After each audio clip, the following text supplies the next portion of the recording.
and Toga, SRS runway, auto thrust is blue. 80 knots, thrust set. 5500. 31. Rotate.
Hello, hello. Good afternoon, good evening, ladies and gentlemen. Welcome back to the channel. Yes, we're not in a Lear today. I was going to do the Lear right now, but I took it up for a test flight and I was having an issue with some fuel dumping. I figured it out, but then I was like, you know what? It's raining and snowing in Chicago right now. Why don't we just recreate one of the longest 3-day trips that I just went through a few days ago. So thank you for tuning in. We're sitting here in the lovely Chicago International Airport. We're over here at the Southport gates is what they're referred to. I'll reset that drone cam. There's not really much to look at right there. But it is snowing, it's raining, it's nasty out, it's cold out, it's slick out. We're going to have to go over to the central de-ice pad. I'll tell you all about it because I was just there. If you're a commercial member, you probably saw a shorts video. Got to follow along. So I appreciate all the support. Thanks y'all for hanging out, keeping me busy in the Discord at the hotel and all that good stuff. So who we got here? Rex is in the house. Good to see you. Kyle Ferris. Good to see you, man. Bo Browning. Good to see you. Throttletek's in the house. Crazy Mikey Harris McCallum. Flight Sim guy. Water is here. Water has made it through his basic training. Excuse me. That was a really strange hiccup there. Sorry. Water, congratulations on completing basic training in the United States Navy. Good to see you, man. HK416 is in the house. Gear Up Aviation, Joe Johnson, Sizzles, Mitchell Taylor gifting 5 memberships to the channel before we even get started. Mitchell Taylor, I appreciate that. Very, very kind of you. And Plain Crazy Mikey also gifted a membership. Pascal Hans, you picked it up from Crazy Mikey. Thank you for the support, y'all. And someone else joined just before we started too. Alex K. Thank you for becoming a member here on the channel. Always a pleasure to have more members, more support. You guys are absolutely awesome. Thank you, thank you, thank you. RC Flyer says, my daughter just flew from Detroit to Madison in this mess. Yes, it is an absolute mess. Zippy Zapple, good to see you. Green Dot Aviation, the fake Green Dot Aviation, Zippy Zapple. Good to see you, man. All right, Dougal's here. Good to see you, man. Hope you're well, Dougal. Hope you're having a wonderful evening where you're tuning in from. Hopefully it's less wet than it is right here in Georgia. We're getting some pretty serious weather. So I'm hoping the stream remains okay, but there is a slight possibility that we'll have to Alt F4 at some point, or maybe the stream will just Alt F4 itself, because there is lightning coming in here. There's some tornadoes forecast. There's a Torcon alert, all that good stuff. So we're going to play it by ear, see what happens. Alpha Mike, thank you for the 20 months of support. Glad to catch another one. Alpha Mike, thank you for the support, my man. Good to see you. And I think this is going to be fun. We're going to head down to Atlanta, hot Atlanta, where I'm at right now. So we'll be able to fly right through this weather system. Now, the last few days, there was another massive weather system that blew through the United States, and I got to fly across it not once, not twice, 3 separate times. I got to fly up and down it when it was the absolute worst. Actually, 4 if you count the second day when there were still some remnants. But we just stayed on the backside of it. But yeah, it was a very, very rough 3-day. I'm very thankful that the first officer that I had on this trip was just an absolute stud. Fantastic dude. He was actually a former airline captain at ASA for 13, 14 years. So having the experience of him up there in the right seat was just awesome. It really made things go a lot smoother, but we still had our lumps, that is for sure. So we'll talk all about it. Let's get this airplane fired up and get on the way. I miss these old liveries. Am I getting old, Dougal? No, you're not missed. You're not getting old, my man. This is my favorite United livery right here, the Battleship Gray. Depending on what airplane it's on, it may be top 3 favorite of all time. Now, it looks okay on the 320. But, I mean, you throw this puppy on some of the other aircraft, some of the older generations, 727, etc. It is one of my favorite liveries of all time, the Battleship Gray. I just think it was really well done. The colors just looked awesome. The bigger the airplane, the better it looks, too. Did you have the same FO for all 3 legs? Yes, I did. Yeah, so which is also rare when you have a massive weather system like this. Sometimes people get pulled off trips and rerouted, and all kind of funky stuff happens. But yeah, same FO for 3 days. So tornadoes are modeled in Microsoft 2020. Gina, good to see you, man. No, they're not modeled. I don't think they're modeled in 2020, but we need to get out of here before it gets even worse. So let's fire it up, and then we'll talk about what we're going to do, and then I'll share some more experiences with you. If you're wondering what happened to my line check, I was supposed to receive a line check on day 2, and that didn't happen. I don't know if because of the weather, the check airman got displaced or got out of position or what have you, or she just didn't feel like coming to work because of the weather, and I don't blame her. The problem was I normally just do day trips. So I'm spoiled. I like to just do out and back trips.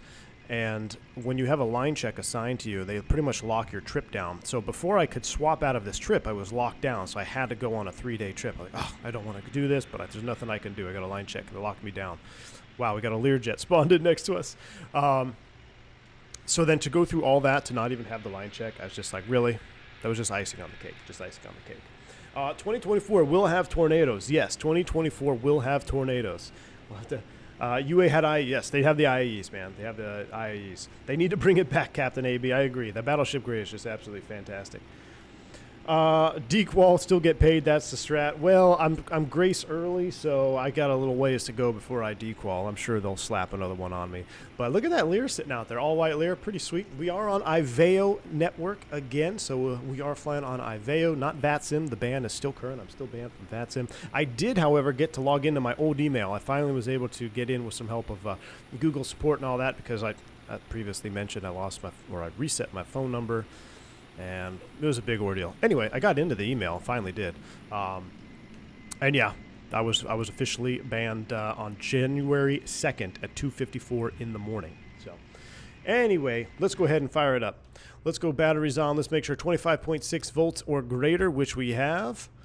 That is good. We'll get batteries. We'll get this on. Now, I am running the stream up higher quality stream settings. Hopefully, everything will run smooth for you as it has been on the last 2 streams.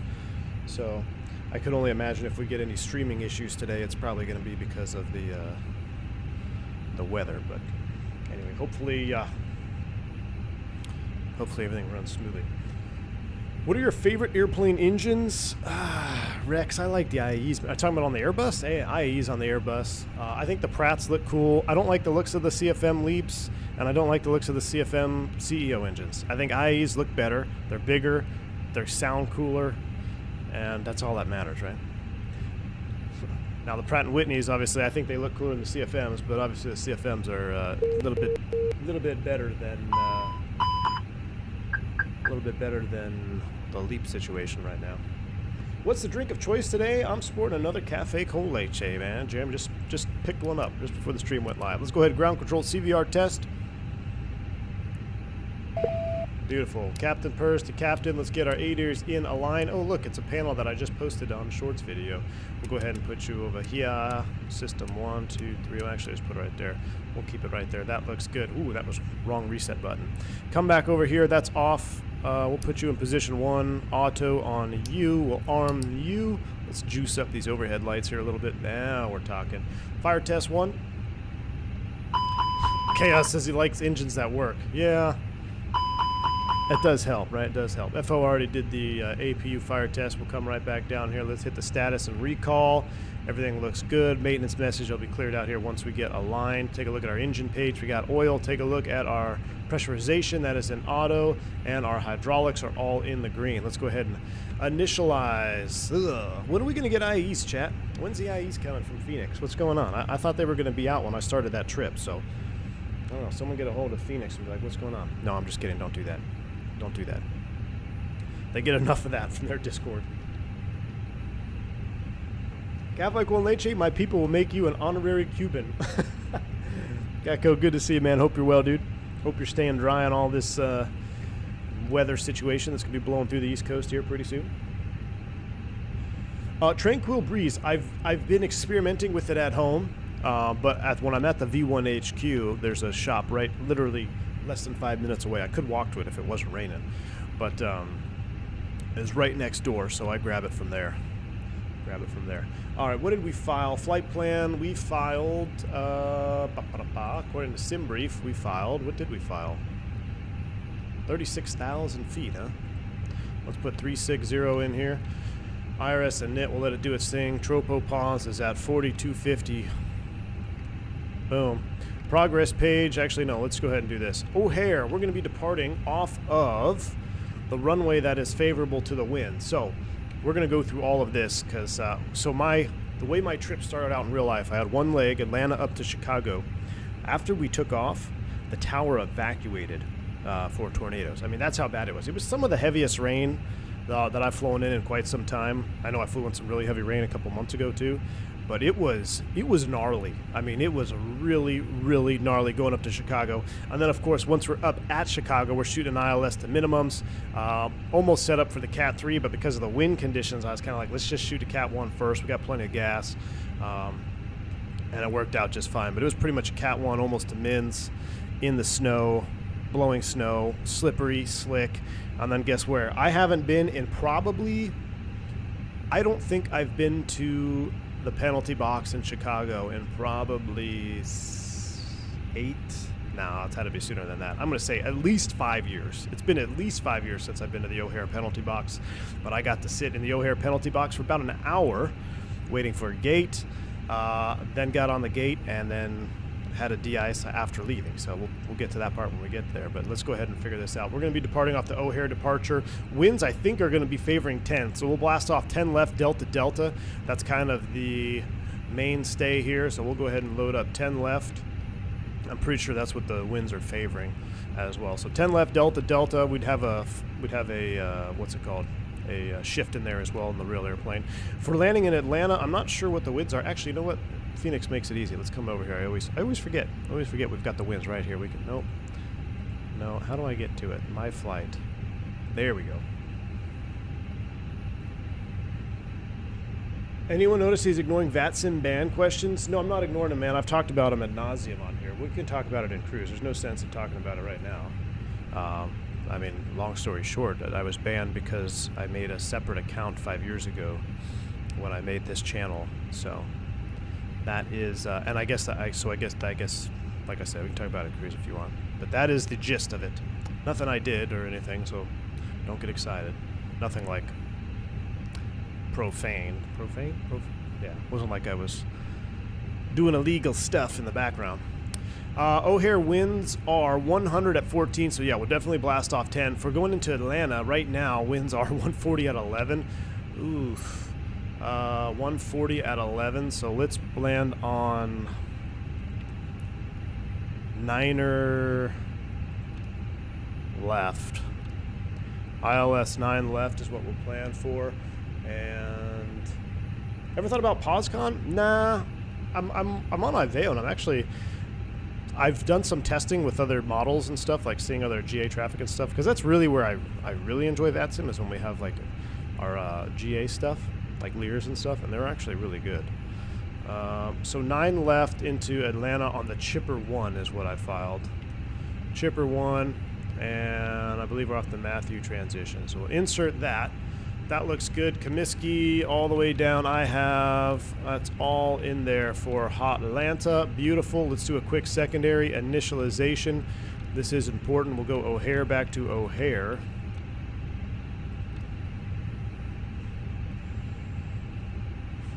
Let's go secondary one more time. Secondary, if we've come back around, we're going to come right back to 10 left because it's a longer runway. It's 3,900 meters. We'll go here. We'll go perf. And I tell you what, if we have to come back around, we're just going to put no in the DH. Winds will 0 them out. Temperature off the ECAM is 2 degrees. So, chat, engine anti-ice on the ground. When do we need it? Below 10 and visible moisture. So there's definitely visible moisture out here. Oh, another thing that happened to me this trip, I got to set one of the lowest altimeter settings I've set in a long time. Loud and clear. I'm actually gonna have to turn that down. That's really loud. Yeah, that's I had my Iveo all the way up. Let's not do that, just in case. I set 2.8, so right now it's 2.9, but in real life I set 2.8, I believe it was 2.8 is what I set, and I think it actually got down to 2.8 or something. Someone showed me another text, someone texted me a picture of their QNH, but on, I think it was Tuesday, I set 2.8. I mean, that was pretty wild. So we got, speaking of what is it, 2.9, what's it, 2.9. I also almost witnessed, what? It's not invalid. 2.9. Okay. 2.9 on the secondary RadNav prog page. We'll put O'Hare in here, and then we'll talk about our de-ice and all that procedures. And our fueling is on board. 16.8 is required. That's on board and balanced incorrectly because we didn't put Fenix to GSX on. Sorry, Fractality. I forgot to do it again. It was a last-minute stream idea for the Airbus anyway. But let's go ahead and get the APU warmed up, because we're going to warm it up. And here we get our fuel tank pumps on. We'll get our seatbelt sign on, and we'll go ahead and start boarding. Shouldn't take too long. Boarding requested. They're going to start sending them down. We don't need flight crew, but we can get our weights right here, so we're all done. So the last thing we have to do is start the APU and get out of here. We're 31.4 and 30.9. That is set. We'll leave it right there. Absolutely fantastic. Firing up the APU. Nope, crew is already on board. And what we're going to do today is we're going to go to Central De-ice. We'll talk about those procedures. Shaq Oatmeal in the house. Good to see you, man.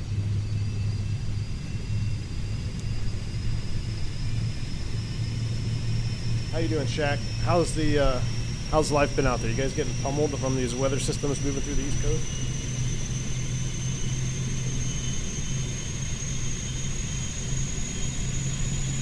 Andrew says it was 3077 in UK. That is crazy.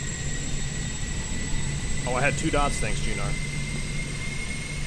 Yeah, when it got down below 2.9, it's crazy. So I remember, quick side story with B1 here, as we start boarding up. Ooh, I gotta turn off the, I don't like the lights. When it's dim like this, I like dark cabin.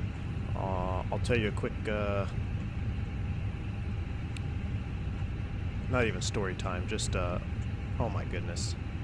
Where's my FlyPad? FlyPad 10 for 10 best iPad in Microsoft likes it. So a long time ago, I was flying up northeast. I think we were going into like Manchester, somewhere up there in the northeast. It was a smaller airport. It was at night. It was like, I think it was close to midnight because the weather was just terrible. And the altimeter setting, I'm just going to call it Manchester. I don't know if it was actually Manchester, but you get the idea. Some podunk airport northeast was 29er. No, it was 28908. Similar to, or exactly what I set the other day. This is what made me remember this. So the altimeter was 28908 up in Manchester. And while I'm flying down, I'm in an Embraer. We're following, or no, there's an Embraer behind us, an RJ, like a 145 coming in behind us as well.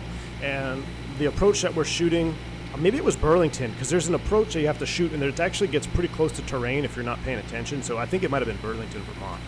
Regardless, we're coming in, and I remember the first officer and I were discussing the altimeter, how crazy low it is, and the RJ checks on, and the controller goes altimeter 29er89er, and there was a long pause, and he's like 29er89er, and because the ATIS was reporting 289er8.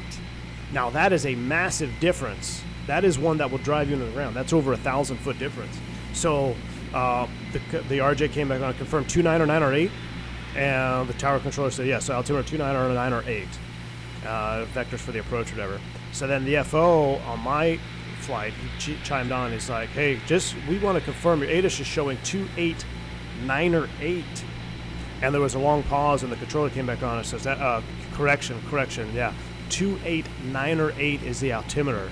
And then they wanted to verify that the RJ got the right altimeter, because you start flying instrument approaches to minimums at night and you're over 1,000 feet off under altimeter setting. It's just it's a recipe for disaster. So whenever you see it go below 2.9 like that, you got to be very, very careful. You don't just out of habit set 2.9 or dot something. But yeah, I remember that happening distinctively after I said it. We're coming into Chicago just 2 days ago, and I'm like 2.8, or 8. And then, you know, when you remember something, or something happens and it triggers you to remember something that happened years ago.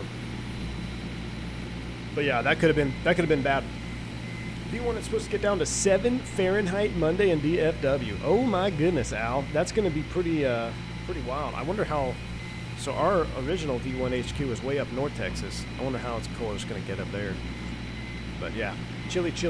They should have just pressed B. Andrew, the amount of times I've tried to press B in the real airplane, it just doesn't work, my man. It doesn't work. All right, that's been 3 minutes. Let's go ahead and get the APU bleed on, and we're going to warm this puppy up because it's cold. So we'll go ahead and turn the heaters on a little bit. We'll leave the power on, so we're sharing the load. We'll run a quick perf data, so we're all done with our box. And then we'll talk about our central de-icing procedures, and hopefully GSX will play nice with us today. I'm gonna try that. We're going off 10 left. Or is it 10 center? No, 10 left. You land 10 center. Sync live. We're gonna go packs on. We're gonna do Toga because it's contaminated. Anti-ice. Engine is gonna be on. Flap optimum. We sync that. Let's calculate. See what kind of numbers we get here. Go Chief. Rubes. All right, don't get me started on this Peacock thing. I am trying so hard to not get Peacock for 1 month just so I can stick it to the NFL, because I'm sure they care about my measly $5 that it takes to buy Peacock. But is anybody else pissed off that the Chiefs game is going to be on Peacock exclusively tomorrow night? Should I just do a Learjet stream to make sure I don't accidentally buy Peacock and give in to the NFL greed? Gosh, it's so frustrating, especially since my father-in-law is a huge Dolphins fan. All right, 22, 40, 40, and flap 1. 122, 140, I gotta clear my scratch pad. 140, flap 1, no flex, Toga takeoff. We'll get our VORs up. Just good practice to have it on. EXO, welcome to Private Pilot. Glad to have you on board, my friend. Here in Chicago, it's like 1F. That's crazy. That's crazy, man. Just for grins, I looked it up. My standard atmosphere table, 28908 would be 880 feet off of standard 299 or 2. So what would it be off 299 or 8? It would be That'd be another 0.8, right? So it'd be close to 1,000, even closer. Yeah, that's almost 1,000-foot difference. And if you come flying in on an approach and you're 1,000-foot difference and that approach gets you down to like 500 feet above the ground, you're going to be in the dirt. Oh, did I select dry runway? Let me rerun those. Oh yeah, definitely not dry. Let's go ahead and recalculate. Let's see if it changes it much. Might change our V1 here. 28, 40, 43. 128, 40, and 43 flaps 1, and we're still going to be down 0.3 on the trim. Now, I should do, since all of our airplanes now have the new software, it automatically uplinks the down 0.3. This never used to be the case for us. 0.3? I forget. It does it automatically. There we go. You can do that or not. It doesn't matter. We never did it for years and years, and I even told you on YouTube, hey, you don't have to do that. And then I get all the comments. Well, in the EASA or in Europe, we always put that in there. I'm like, okay, well, you can do it all you want, but it doesn't do anything. But with the delivery of the 321neo, this is going to be partially, well, not partially, it is required because that's what's going to trigger your takeoff CG out of trim on the 321neos. On our software loads anyway, everybody's different. Every airline is different. So even though it only really affects the 321 for a takeoff warning, all of our software now automatically uploads that down 0.3 in there. Temp is plus 40C? What are you talking about? Does it not sync live weather?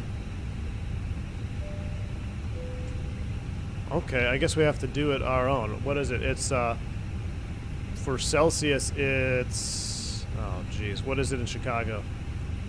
It's got to be like, let's just call it 32. No, reset. Dang it, Gustavo.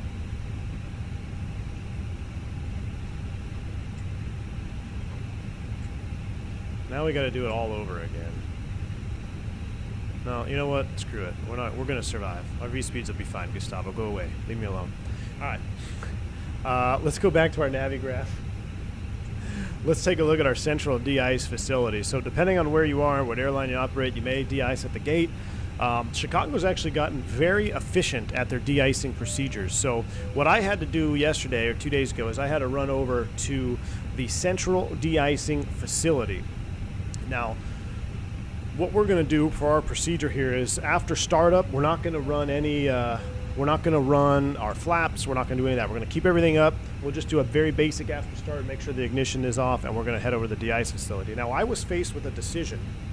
You know, when you head over to the facility, you could have a long wait time. And we didn't even, I wish we had more fuel when we were taking off out of Chicago. We were not short of fuel, but I could have used 1,000 pounds of comfort fuel. So the decision was, do we start both engines, taxi all the way over to the de-ice facility, run through all that and burn all that extra gas, or did the surface conditions permit us to do a single engine taxi? Now it says on contaminated surfaces it is not mandatory, but it is suggested that you use 2-engine taxi. When we taxied in on our previous flight, I was like, you know, the taxiways are actually pretty well clear. Chicago does do a good job of treating and pre-treating the taxiways, and at least the ones that are moving. So I made the decision we're going to preserve fuel. We'll do a single engine taxi to central de-ice because I don't know how long that process is going to take. So we'll try to recreate that as well. We'll try to go single engine taxi out to central de-ice. If we start having any control issues here, I don't know what Microsoft ground physics are going to do, then we'll just fire up the second engine. But once we get to the central de-ice, there's actually a separate chart labeled the central de-icing facility. We entered from the south, Sierra 1, we held short, and then you go into one of the bays. I can't remember which bay I'm in, but we'll come up from the south, and then we'll go into one of these bays. Let's take we'll plan on this one. First one after Sierra 1, we'll call it 5 Whiskey Bay. We'll call it the Bay 5 Whiskey, and we'll see what kind of symbology is over there. And if you are a commercial member and you saw the shorts video, then you saw the exact bay number and everything. I think it was the bay number. It shows has the signs and the start time. It's all very nice and very easily set up now. Before, Chicago used to be a lot less efficient with their de-icing procedures. But we'll taxi over there, and then we'll configure the aircraft for spraying, and then we'll start up and plan our taxi back out. So that is your taxi brief. As far as getting there, we're going to just come off the Southport here, and we'll go Southport. We'll pick one of these to Quebec and Kilo. That's the exact clearance that I had. It was Quebec, Kilo, and then Sierra, or Kilo 1, I think, right? Yeah, Kilo 1, and then we taxied in here for de-ice. So that is our plan. You've been briefed. I've been briefed. Everything else is ready to go. We'll disconnect from the external power. 2929, we'll set a top altitude. I do have mini FCU up and running, but I don't have the digits back, so we'll just leave the camera off. 360 is set. Is that what I cruised at?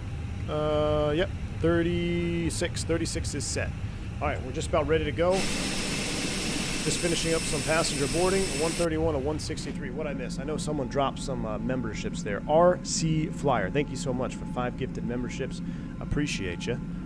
Thank you for supporting the channel. If you pick up a membership from RC Flyer, make sure you shout him out. Very kind of him.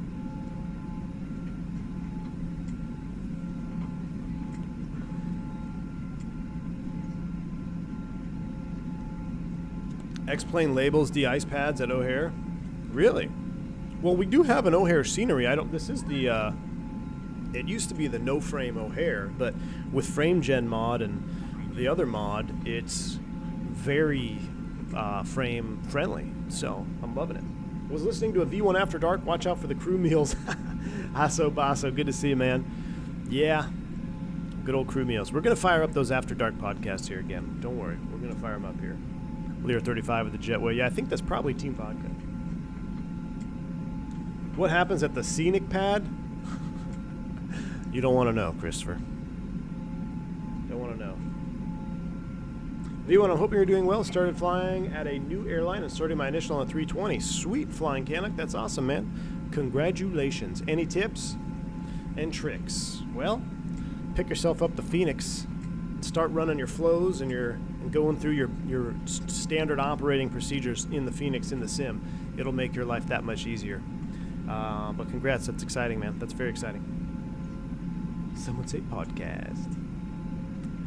Pratt PT6, great name. Can't run a FrameGen with 8 gigabyte card. Yes, that is. I have heard that is one of the biggest limitations. You got to have a card that's capable of running frame generation with enough VRAM. Wish I got choice in route versus terminal because I'd choose a former, but then assigned to Jax. Oh, what happened? Lauren, you got assigned something? Let me go back in the chat here. I was on the rant there for our briefing. What happened to Lauren? Dragging my feet apply. Oh, you're like talking real life, Lauren? Uh-oh. You know my ears perk up when I hear podcast, but then I think, nah, I must have imagined it. Lol, happy Friday, V1. Happy Friday to you, Callie Simmer. Thank you for the $10 bank angle check. Cheers, right back at you. I'm cheersing you with my Cafe con Leche here. Thank you for the support. It might have been your imagination, or Callie Simmer. It might have been your imagination. No, I've got Streamlabs downloaded at the home PC. Now, provided the house survives the lightning storm today, everything, maybe we'll fire up a podcast. Okay, I'm going to need my phone. I'm going to need people to stop calling and texting me right now because my phone is just blowing up. Jax lost radar this morning, too. Oof. Real life? That's awesome, Lauren. That's awesome. All right, I think we're ready to go. Let's go ahead and prepare for pushback and departure. No, we're not going to get GSX because we're going to the central de-ice pad. Roger that. Is it dome light on here? No, I feel like it looks bright in here. All right, everything's ready to go. Let's go ahead and put you over on the flight plan page. I'll put you on the perf page. We are ready for pushback.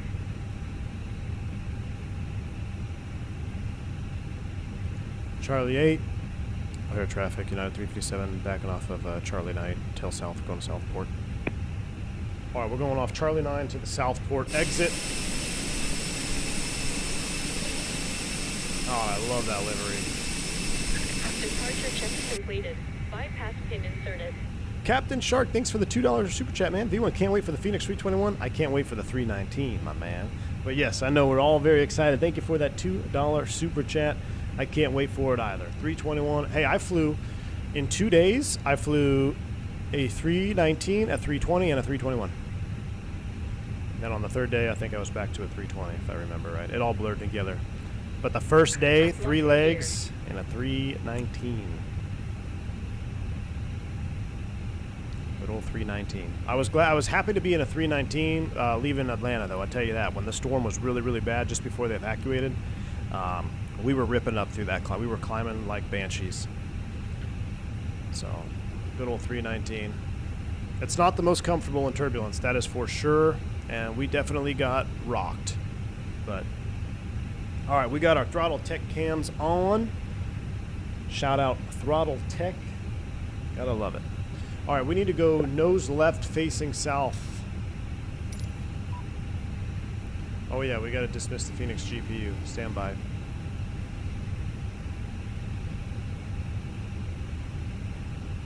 Ground Cerviche GPU.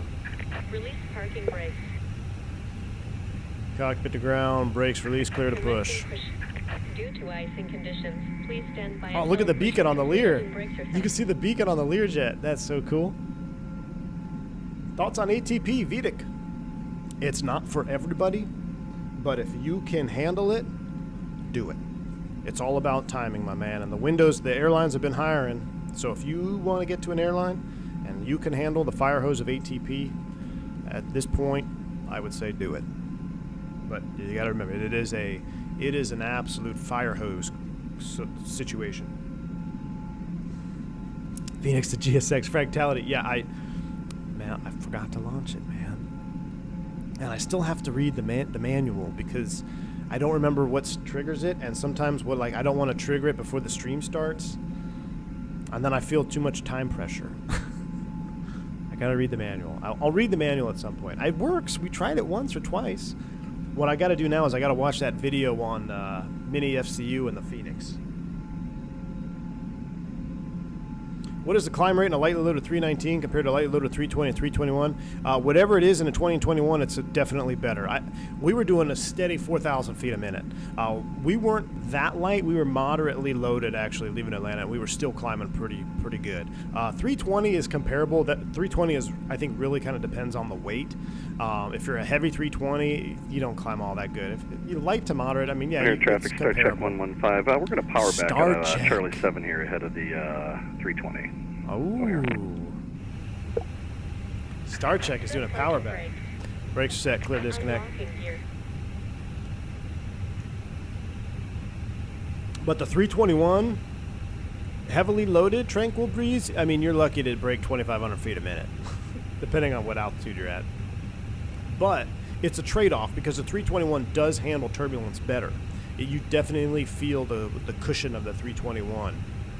Just a longer rear plane, heavier rear plane, same wings, minus some minor changes, but it's not as jarring. The 319, the best way I can compare it is like if you've been in a sports car and you go over a speed bump, that's what it feels like in a 319. If you're in a sedan or like a luxury SUV and you go over a speed bump, that's what it feels like in a 321. And a 320 is somewhere in the middle. Wing view flaps. We're not deploying flaps, Wingnut. We got to go to central de-ice. Got to go to central de-ice. All right, they're clear. Let's go ahead and fire it up. Engine mode, selector to ignition, start. And starting engine 1. Here we go. The A321 only climbs because the Earth is round.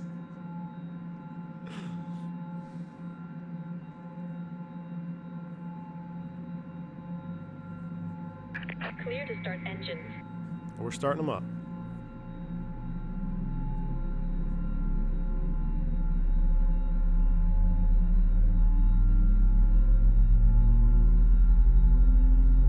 You guys don't put flaps out before de-ice. Sounds like a tofu from Fokwa. Well, actually, Wingnut, we have procedures for both. Most common is we'll go flaps up until 3 prior to takeoff, and then we'll extend and blast off. All right, we're gonna attempt a single engine start. Oh, look at that, doing a power back. We'll attempt a single engine taxi out there, but I don't know how it'll turn out with Microsoft ground physics. AJ, thanks for the support, man. 14 months, it's almost 2 podcasts. Hope Ms. V1 has been pestering you with as many with yous as possible. Yeah, no, she's been good, man. She knows the with you game. Alright, we're gonna go here. We're not gonna arm you. We're not gonna do any of you. We're sitting behind the Learjet though after power back. We're gonna leave the APU. I'll tell you what we'll do. We'll go ahead and turn off the APU bleed. We'll turn on the yellow electric pump. And we're going to hold our after starts right there. Chicago traffic, United 357. We're going to be taxiing to Central De-ice behind the start check. Gustavo, the 321 is better for turbulence because of Newton. More mass needs more energy to move around, so less shaking for the same level of turbulence. The start check has a nose wheel steering problem, so we're going to hold up, let the 320 go. Why don't you turn it on?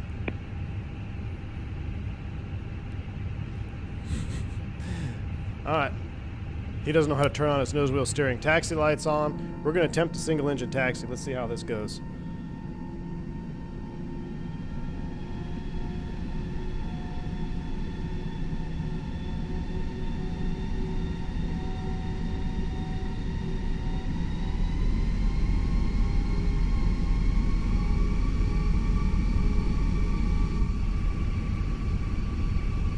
Okay. Breakaway thrust here.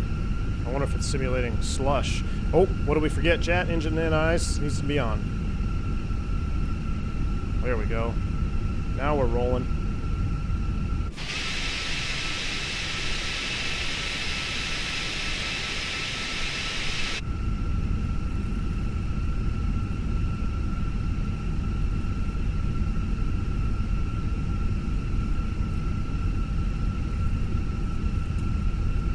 Won't most advisors advise against single-engine taxi? Yes, that's what I was talking about earlier, Lauren. So I made a decision to preserve fuel because the conditions that we were going to taxi on weren't, in my professional opinion, were not that much of a hazard. I thought it would be more beneficial to save fuel. And that's because we flew in. So we flew in, we taxied over the taxiways, and they were pretty much clear. They were just wet. So for that reason, we were a little bit tight on gas. I said, you know what, I'm just going to go ahead and let's do a single engine taxi to save that extra fuel. Ended up having to do a fuel balance transfer.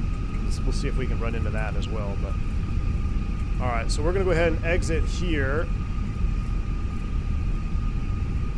But yeah, if the taxiways had been really contaminated with slush and stuff, then of course, yeah, 2-engine taxi would have been the way to go. We doing IFE today? Nope, short flight. All right, we're going to cut to the left. Is it true that in general it is easier or smoother landing and larger, smaller, less bounce more? Delta Tango, yes and no. It really depends on how the landing gear is. Anything with the trailing link gear can land extremely smooth.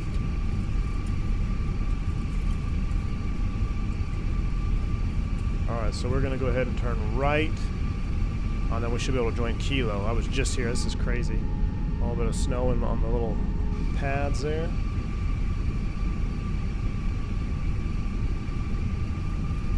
Alright, so joining Kilo. So yeah, we definitely didn't need this much thrust to taxi. We're sitting at 43% here.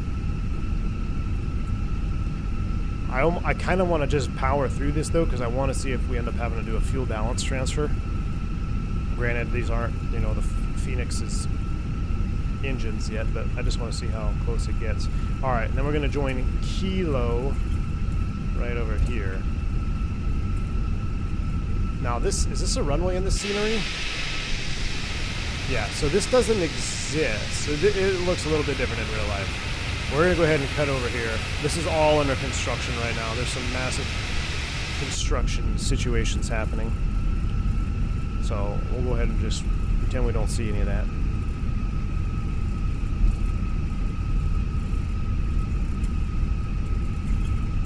Did you get yelled at in Miami for going too slow on one, realizing I was moving too much and trying to phone two? You got yelled at? Nice. Well, at least you didn't get banned.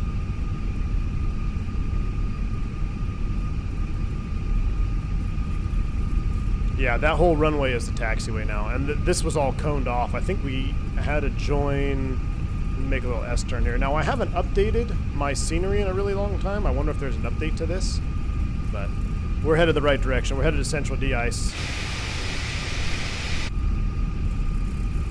Would you recommend P3D V5 for aircrafts we don't have in Microsoft? And explain. I'm not going to recommend P3D to V5 to anyone unless...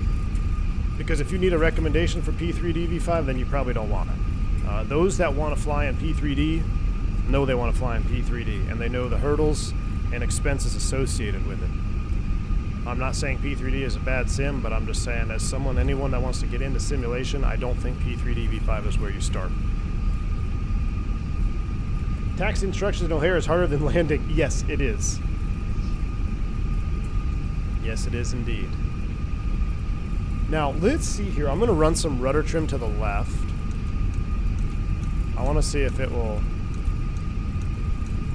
help. Make sure I reset that. Oh, it is. So it's actually working. So what you can do, now you don't do this before takeoff. I do this after landing. So depending on the airplane you're in, sometimes they either roll a little bit to the left or roll a little bit to the right. And instead of holding the tiller like 2 degrees off, because it is a spring-loaded tiller, and Cat 3 tiller is spring-loaded, just like the real thing, it can get kind of annoying. So I'll use a little trim, which will actually help will actually trim the nose wheel a little bit as well. And you can taxi straight, so that now you can see we're taxiing straight. I'm not even on the tiller, but I'm using 41% thrust on number 1 to get us over there. So while the values are a little bit off, it is working properly. That's pretty cool to see. P3D is great as long as you have FU money. Man, so when I was in Fort Lauderdale, I was looking at this yacht that rolled up to the hotel. Like, the hotel is right on a little intercoastal. I looked it up. The yacht was $110 million. Pretty wild. That's some FU money right there, 110 mil. How do I make it so Fenix starts cold and dark? It's always on when I load in. Mikey, make sure you don't have engines on in the menu. And save it in the EFB. Actually, starting with engines on in the menu, that's an explain thing. There'll be an EFB setting. You go here, you go aircraft states. Not this one here. You go,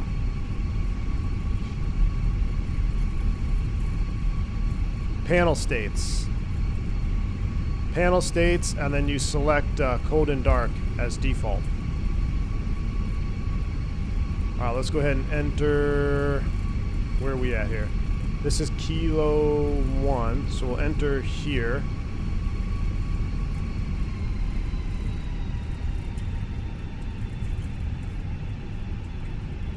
Now in real life, we were told to hold short of Sierra Sierra 1 for an RJ. I'm gonna go up to that where that building is. Come on, baby. Yeah, Mikey, no worries, man. I don't know, mine's kind of glitching out right now, but yeah, it's you go to the sim settings or aircraft settings, panel states.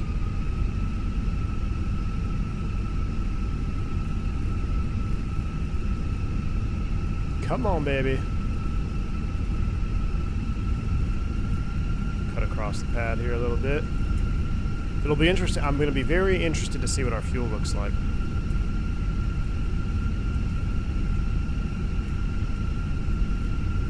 So right about here, they hand you off to Iceman. Iceman, United 357. United 357, continue via Kilo 1, Park and Bay. What did we say? 5 whiskey. You'll be looking for 5 whiskey. Cover that, looking for 5 whiskey, United 357. So we'll go here. Which one's that? I don't know.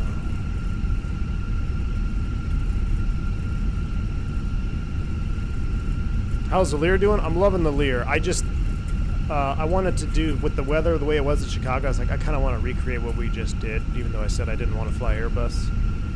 But, we'll fire up the Lear. Depending on what the weather does here in Georgia, in real life, we might do a Lear and chill. Oh, there's 5 whiskey. I missed it. I missed it. Oh, no, I didn't. Here we go. We got it. 5 whiskey right here. Now in real life they have the stop bar animation, so like it's almost like parking at a gate. Oh, this is going to be a challenge, turning into the operating engine here with no juice. Come on, baby. You can do it, Fenix. You can do it, Fenix.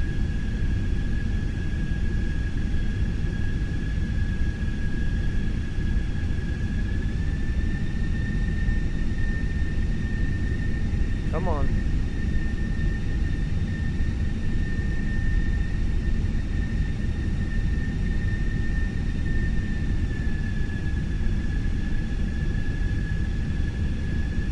All right, we're straight.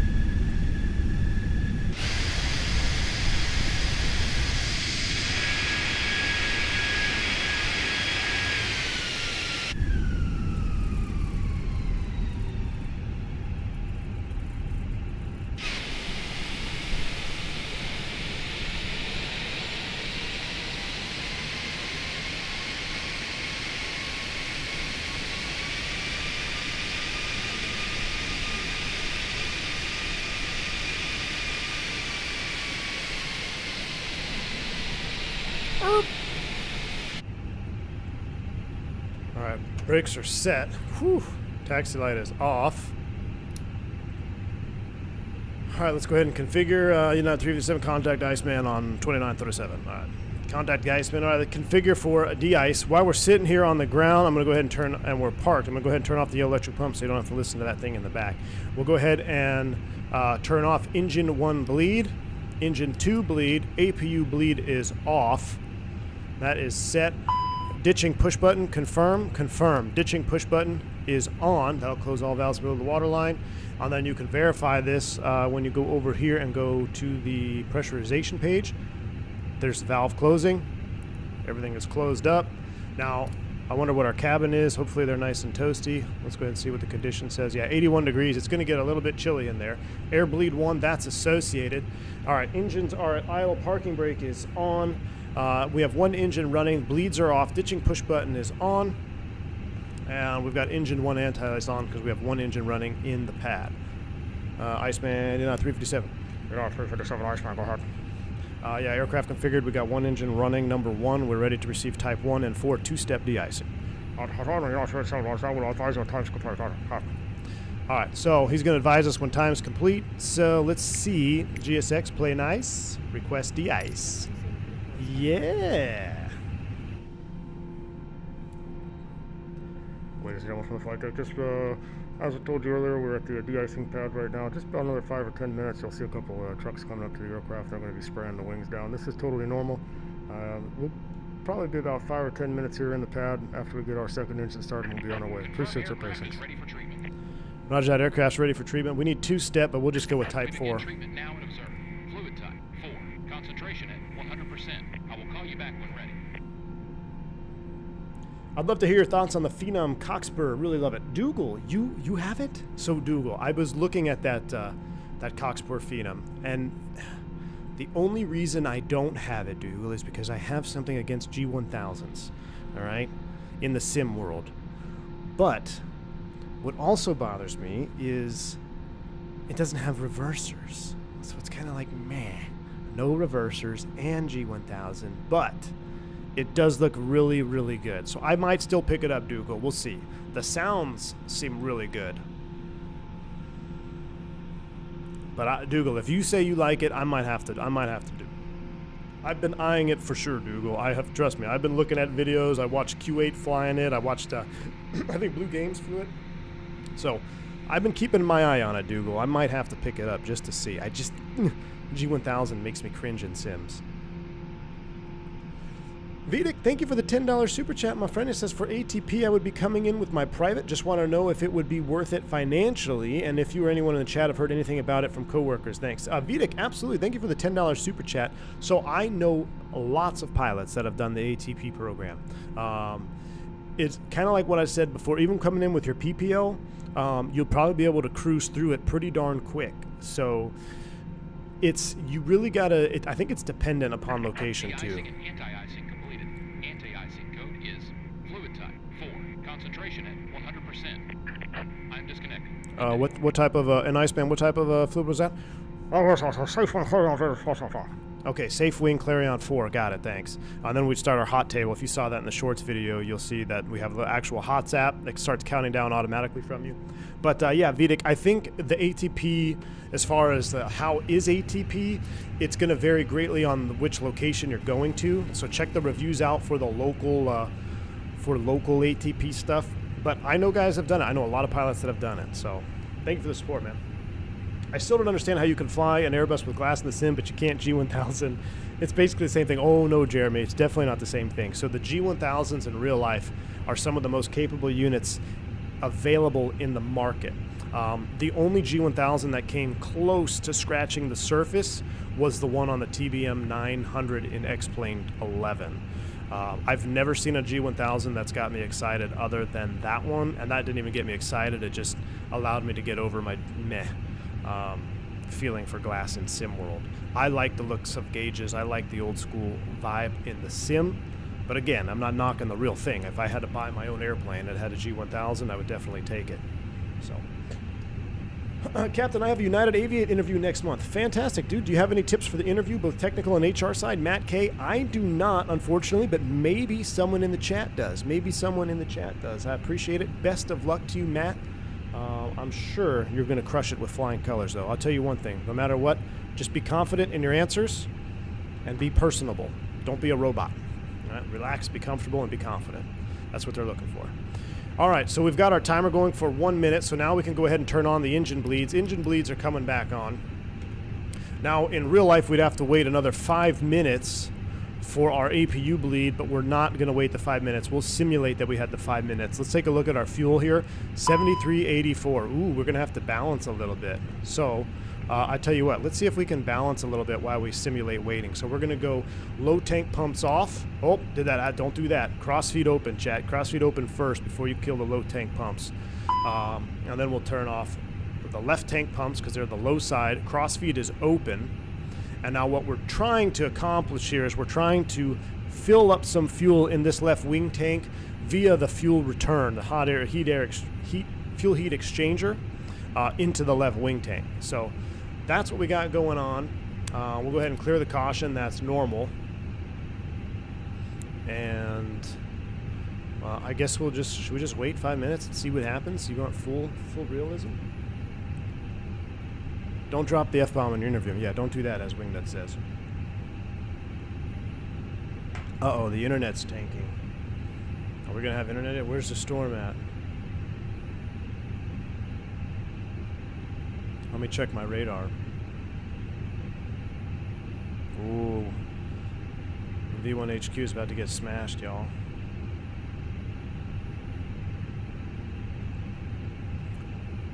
V1HQ is about to get smashed. Let's go ahead and do simulate. That's been 5 minutes. APU bleed on. Ditching push button will confirm off. And now we can go ahead and do this here. Pressurization. There's our valve opening. We verified that the outflow valve is open, so we're good with there. And now we're going to go ahead and start the number 2 engine. So ignition mode 2, ignition start. We have bleed pressure. Starting engine 2. Jace, I use several different ones. I'm using my radar right now on my phone just to see what's happening.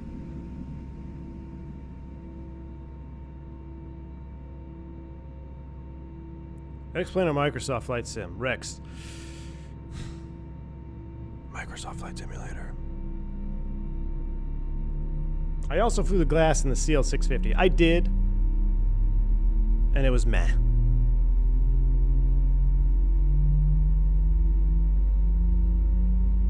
What I like about in-sim flight sim G1000s, because they're so watered down for flight sim purposes that they just don't feel realistic. They just don't feel realistic to me. And I don't like clicking through virtual menus on the screen. I'd much rather have a gauge to interact with. Those are the 2 main reasons. All right, sounds like we got a good start on number 2. Waited for the avail light, I'm sure. We'll go ahead and get engine 2 anti-ice on. And we'll go ahead and extend flaps to position 1. 6 years at Smurf World and haven't de-iced once. Kako, nice, man. It was a few years that I went, or at least a year, over 2 years I went without having to de-ice, and then I've got it like 3 times in a row recently. Roscoe's in the house. Good to see you, man. V1 in the bus on my day off. Let's go. Let's go, Roscoe. Good to see you, man. Hopefully the internet stabilized here. It looks like it might have stabilized. No, it's starting to do internet things. It's starting to do internet things. Alright, how's our fuel looking? Yeah, it's not really gonna burn down, but we're within limits, so CrossFit's got to be closed for takeoff. We'll close it. APU bleed can come off. APU master switch can come off. Trim is supposed to be 0.3 down. That is set. Let's. We won't move our flight controls until we're 3 minutes prior to takeoff.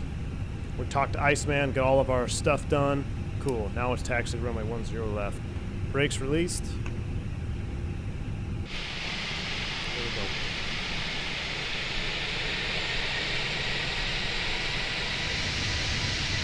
Oh, there's that citation getting sprayed.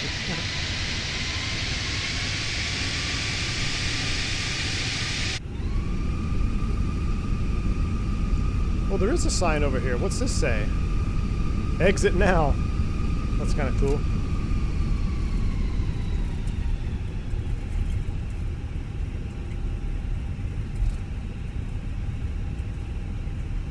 Okay.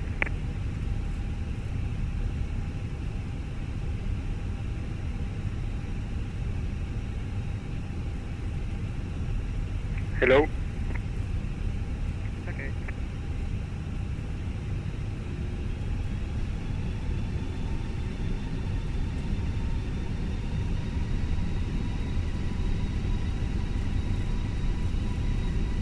Mr. Martini, of course, man. We were just talking about how upset we were that tomorrow's game is going to be on Peacock. We're going to follow the unknighted 320 out of the de-icing pads to 10.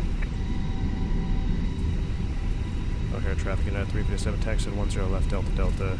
Coming from Central de-ice, O'Hare traffic.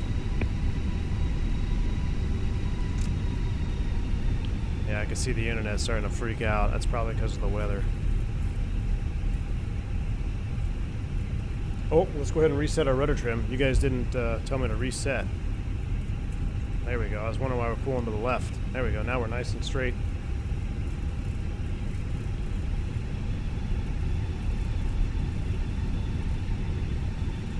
What's an average Airbus landing rate? Talking about feet per minute? Oh, probably between 200 and 300 feet per minute.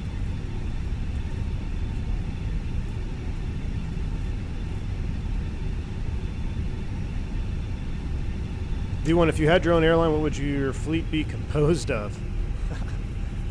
Well, that's a loaded question. 727s, 747s, a few air by.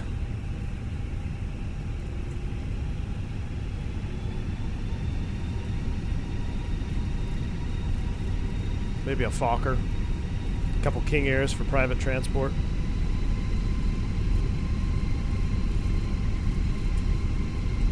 Yeah, Kemal, that's what I normally do. I use the tactical flip-flops under my rudder pedals, but I wore boots today, so no tactical flip-flops, so I got to be very careful with brake pressure. All right, so I'm going to take the same exact taxiway that I took.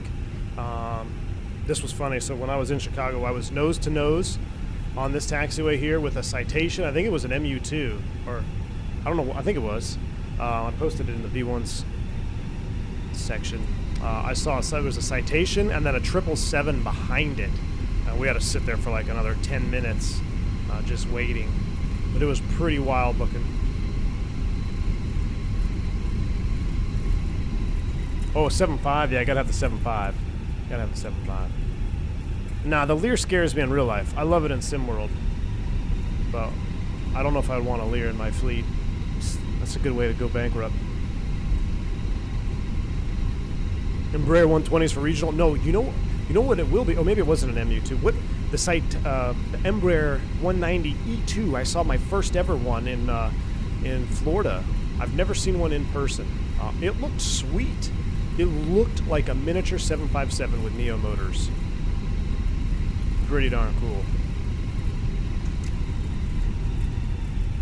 Is Lear known for crashing? Yeah. Definitely, especially the older ones.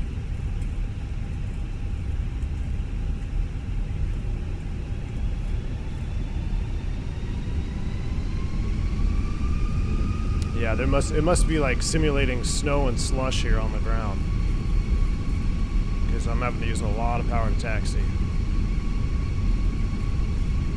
It was Porter. It was Porter, Gustavo. It was Porter. The wings are what shocked me. No winglets, and they looked super thin. Just looked really cool. There's Kilo 2. Where's Double D? There it is, up there. There we go. Double D up here. Delta. Hold on. Why is the wife texting me? Just making sure everything's alright. Our house isn't getting blown away. I know the internet is taking a hit right now. Hopefully we can power through it here. No, Tyson. No ATRs in the fleet, my man. Alright, so hopefully it hasn't been 3 minutes since we left. But we'll extend flaps here. So in real life, we extended flaps here. I waited to extend. I don't know why I extended them back there in the pad. Just force of habit, I guess. Yeah, we didn't extend our flaps until we were holding short.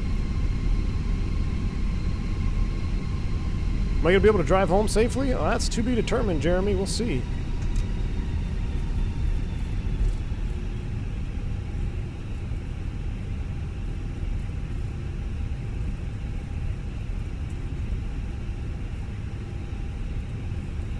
Hold on, is it really? Yeah, I thought it was the rain in the sim, but no, my office is getting pounded right now. Alright, we'll go ahead and set the brake here real quick. Don't want to do a flight control check until 3 minutes prior. And extend flaps, full up, full down, neutral, full left, full right, neutral, rudder, that's as far as I can go, full left, full right, neutral, auto brakes max, takeoff config checked. That's going there. That's clear, we'll go here. TARA. Flight time is perfect. 2080 heavy, radio check. Oh, we got you loud and clear. Roger 5. Chicago traffic, United 357 departing runway 10 left at Delta, straight out. Chicago traffic. Alright, let's go. We never turned the beacon on? You guys are slacking. All the lights on. You taxi around with no beacon. Why does it say predicted wind shear off? Oh, because it's off. There we go.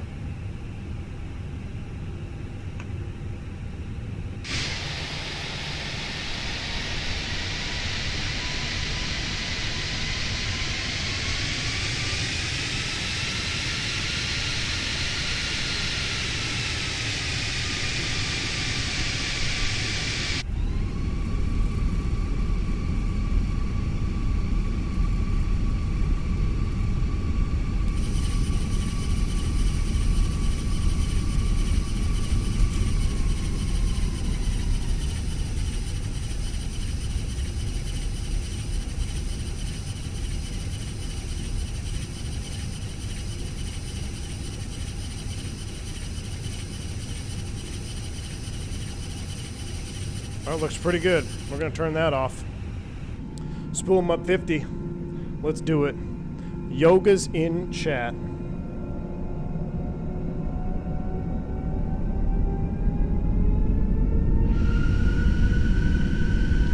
Yoga.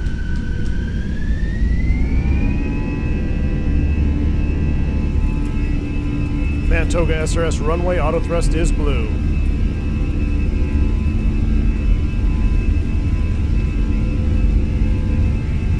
Thrust set. 100 knots, check.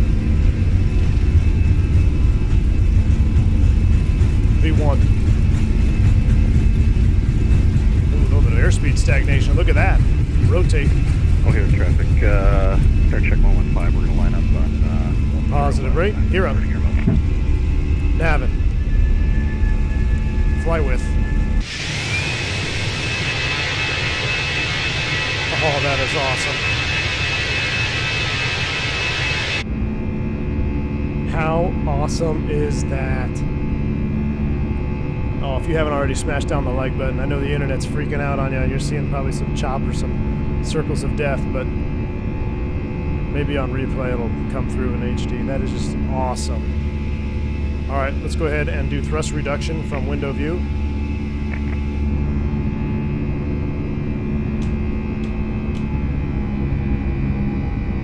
Oof. Thrust climb, or thrust climb, open climb, heading. I will go ahead and select autopilot 1 on my mini FCU. United 357, turn right. Heading 210. Well, you can't even tell we're turning. We're in the soup. All right, let's go ahead and let's make that turn 150 actually. 150.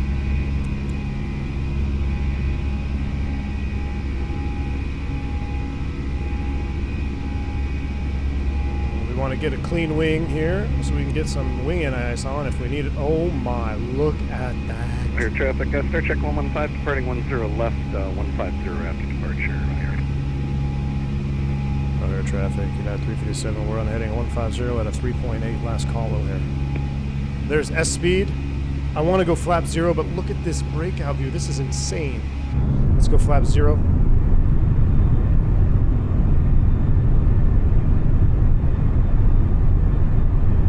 Alright, flap 0, we got a clean wing. We'll go anti-ice on for the wing, or the wing anti-ice.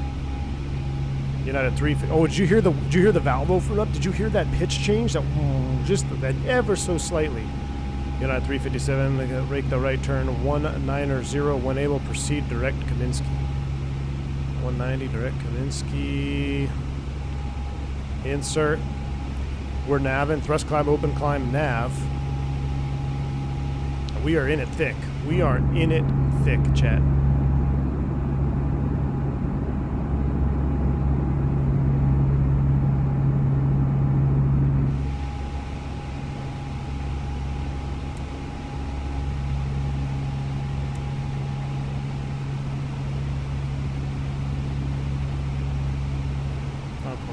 Let's see when we're going to break out. I mean, I kind of want to do a cockpit breakout view.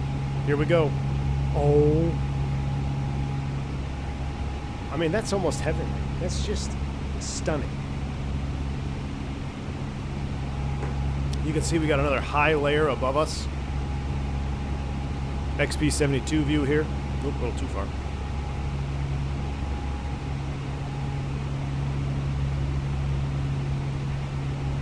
We're going to go ahead and go right between these two right here.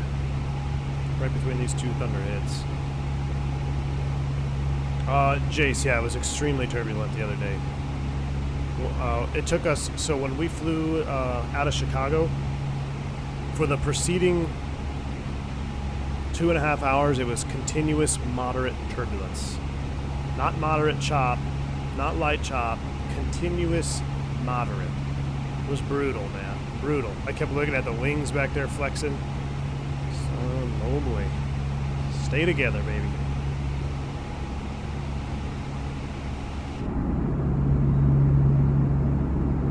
See, we're getting a little bit of chop here.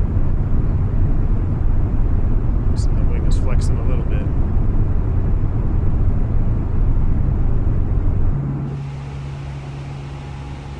Look at these layers of cloud. Look at that. Look at that over there. Clear traffic, Star Check 115, we're through 6,000, direct Kaminsky, last call here. How long does the ice stay on? Until we're out of the icing conditions. So until that visible moisture goes away, we'll go full screen cam here. Until visible moisture, until you're out of it, like you could theoretically turn it off right here between layers, or when the temperature reaches minus 40 in the climb out.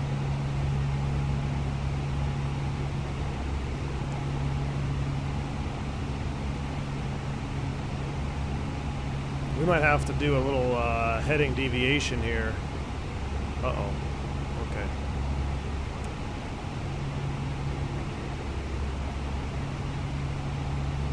Gosh, I would really like the internet to stabilize itself. All right, there's 10,000 feet. Let's go ahead and turn off these.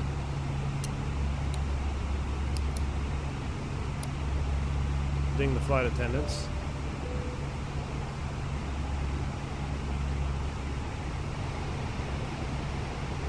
I tell you what, let's go ahead and select speed.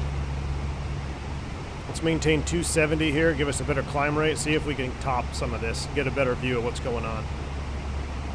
Anyone see the Stevo? Yeah, I did see Stevo in the new 940, man. How sweet is that? We're gonna have to bust out the TBM. What do you do now when you can't see the clouds? Do you just always keep in it just to be safe? Kyle, no, we use the radar. I mean, you can't avoid flying through clouds at night, but use the radar. Sometimes it works out for you, sometimes it doesn't. We'll maintain 270 here in the climb out. See if we can't get ourselves a better view of what's going on. But we're headed right into the thick of this storm, so 270 is our turbulence penetration speed here below our Mach transition. So we'll maintain 270.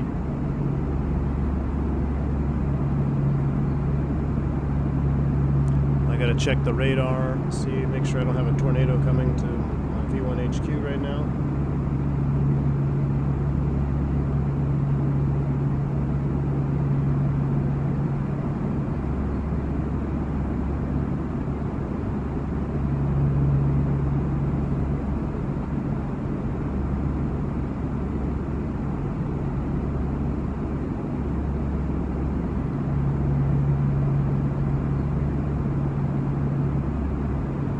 Texting the wife, so just making sure everything's okay with the wife, because the house is getting pounded right now too.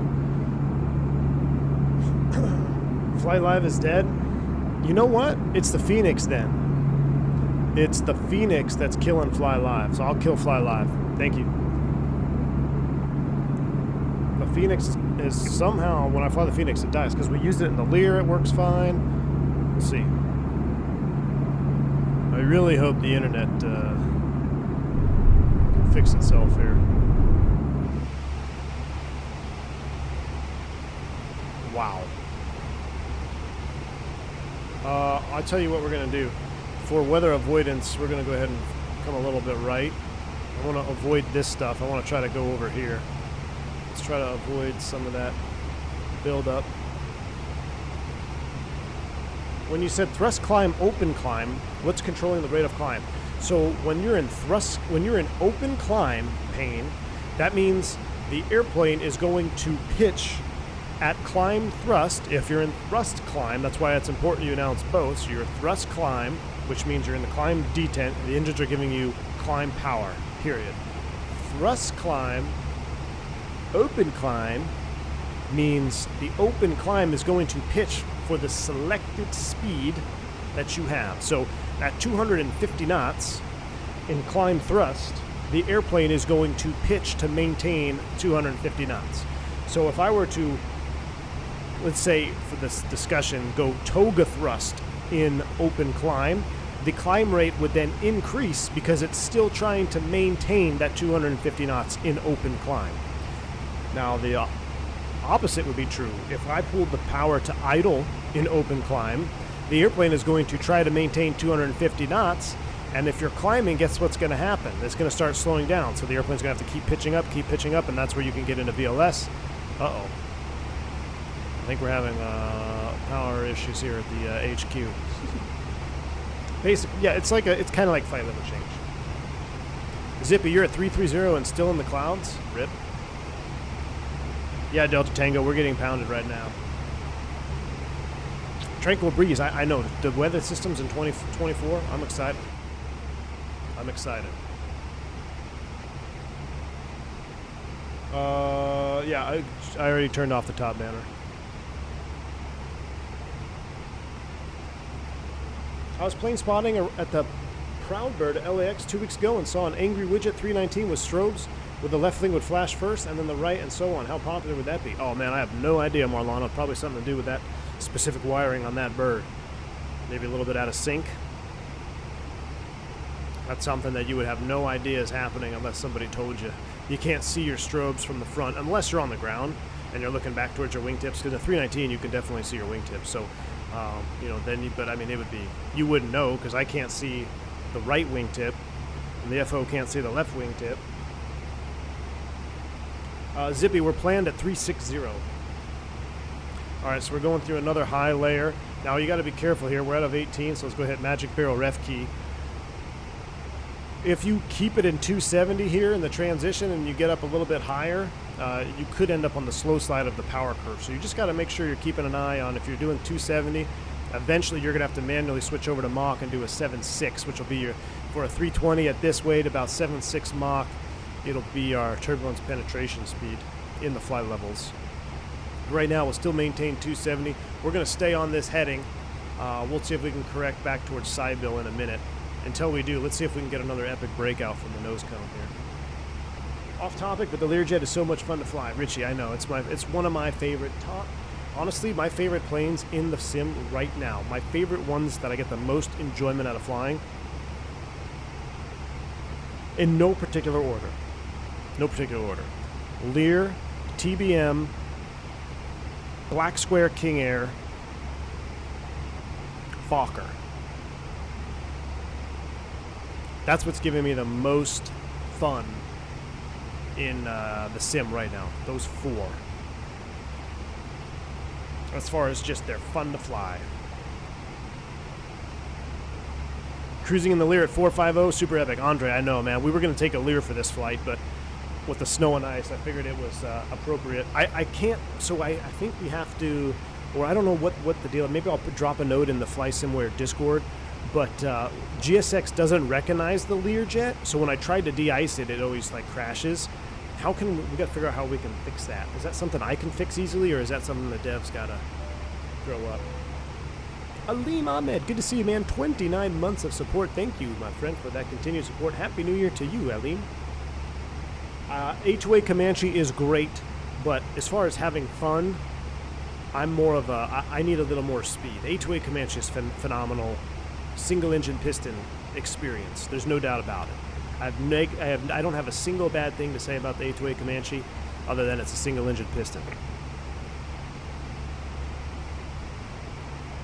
Yeah, the Fokker has one of the best flight models. For jets, for commercial, for like airliners, the Fokker is right up there. I mean, you've got the 737, the Fenix, and the Fokker. I mean, well, actually the 146 as well has a great flight model. Zippy, you're top down? All right, so we got a pilot report. 340, we should be able to top out. I mean, we are in the thick of it right now, chat. We are straight up in the thick of it. There's nothing to look at. Well, there's a layer down there. We're getting closer, though. It's getting brighter. Let's see if we can maintain jump seat view here, or nose cone view. Tyler Berg, thank you for the support. 9 months, my man. So YouTube says stream is healthy. My OBS says stream has dropped 3.8% of frames, so we've dropped 11,000 single frames. Just dropped 11,380. Oh no, stop it, stop it.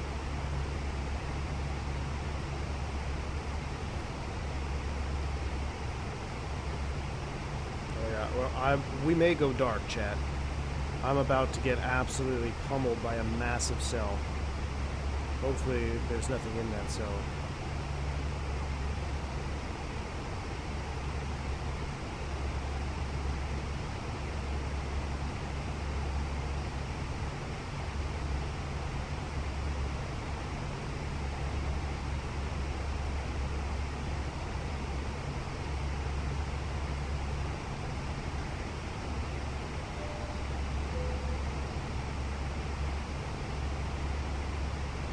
Sorry guys, I'm just texting the wife.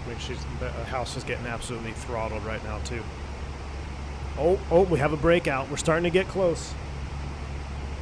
Fokker stream when? Brian Valdez. There's just not enough days in the week to stream all these airplanes, man. But yeah, we might. The office might go dark in the next 5 minutes. Is this tornado proof, you think? I don't know. I'm on the bottom floor, so that's good. What controls do you use to move forward and back on the flight deck? I did bind it, Trevor. So exclamation point wing view. And watch this video. This is a video from my good friend XP72. Just do exactly as he does, and you will have every airplane. You can bind any and every airplane you want when you set up your keys like you set up in this video. Now, there's a section of the video where it talks about editing a CFG. because some airplanes like the PMDG don't let you escape the cockpit. So you have to make a 1-digit modification to put the default camera outside of the cockpit, and then if you have everything bound up like XP has, then you can move around and bind any custom wing view you want to. So in the Fenix, you don't need to do the CFG edit because it allows you to come outside of the cockpit. You can walk down through the cabin. But the airplanes that don't allow you out of the cockpit, you have to kind of force your way out. And XP72 walks you through in that video. I recommend just take the time, watch it, go along with it, because if you do it one time, you'll be able to do it for any airplane for the rest of the sim. So, Fokker Friday should be a thing. Yeah, Fokker Fridays, Freight Dog Fridays. Tell you what, I just want to make sure for PMDG, there's a config file reset on update. Bradley, I haven't had it reset on an update for me yet. I'm not saying, I guess it would depend on the type of update. I don't think it will, unless they're updating the default camera views. Scotty too, I never did that. What does that do? Do you have to set default view, shift alt, whatever key you choose? I just use the default view for me has always been 0. Oh, I use 0. I use numpad 0 for default view. I think default view is 0 for me. All right, so you see here, chat, look, we're falling off because we transitioned to Mach, 6.4 Mach. We don't want to do that. So let's go ahead and run that up. And I think let's nav to Cybill. All right, we're in the turn to Cybill. Let's see here. We're accelerating a little bit. We don't want to fall off the backside.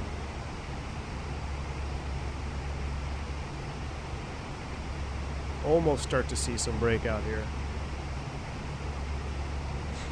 Quick reminder, everyone hit the like and subscribe. Captain streaming for us in a real-life storm. Yes, this real weather is indeed impacting me in real life right now. It's impacting the internet. That's why it's probably glitching out for a lot of y'all. But do hit the like button for me. In case I don't make it. But this could be the last stream on V1 Nation if I get hit by a tornado here. Windows update waiting, beware. Uh-oh, Dougal. There's a Windows update waiting? Alright. I've paused mine for a long time. I'll keep pausing it.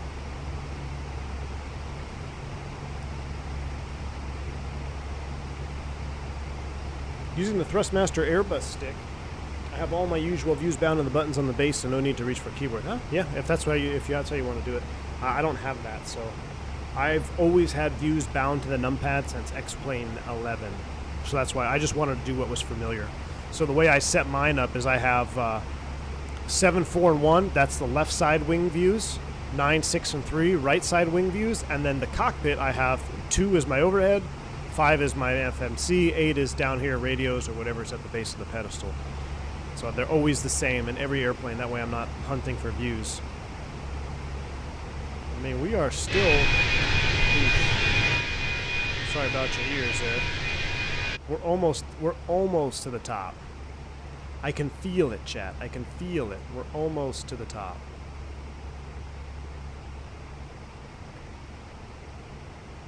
Bradley, it's been stable on your end. Knock on wood, man. That's good. Did you see Delta ordered 2350-1000s? I did see that. Someone sent me a link.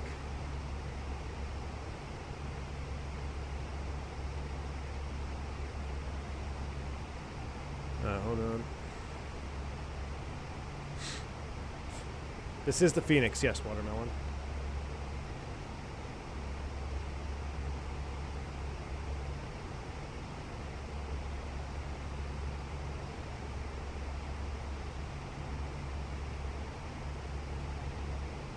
Checking the real life radar right now. I can hear noises. And if I can hear them from where I'm at in the basement of this office building, is loud. I might have to do a external check just to make sure there's nothing going on. I can hear it cracking off. I'm actually surprised. Knock on wood, the power's on right now because I can hear some thunder blasting. Oh, I gotta see that. I gotta see the breakout view. Breakout view takes priority over real world outside view check. V1 HQ is south of ATL. Do you have the PMDG? I do. What are your thoughts? I like it a lot. I like it a lot. I think PMDG is a good airplane, man. I think it's, I mean, it's the obvious no-brainer for 7.3 ops. It's really the only one we have. I think it's really good. All right, we're approaching Sybil, 31.5 for 360. How heavy are, what's our optimum 35, max 37.8, of course. So we're pretty much, we're maxing this bird out, trying to get on top here. This has been the longest climb out I think we've had in a long time, trying to get on top.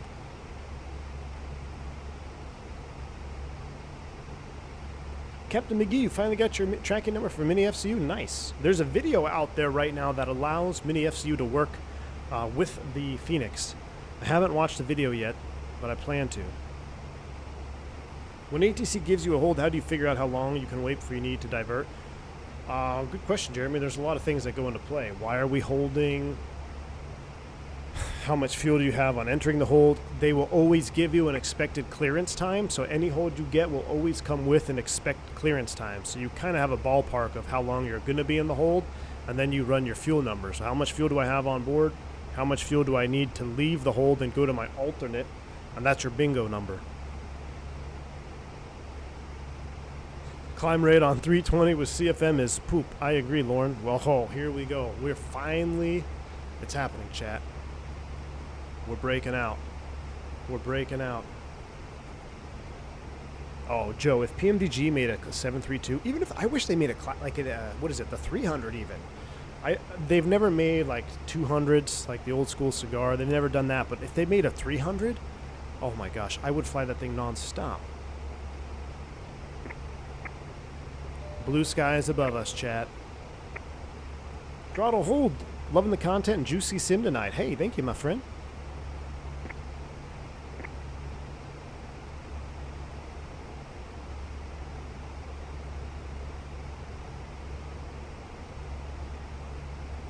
Starting to get it above it now at 34 zippy. Oh, look at that. We're kind of, look, you can even see the three-dimensionalness to it. There's like a little gap right through there.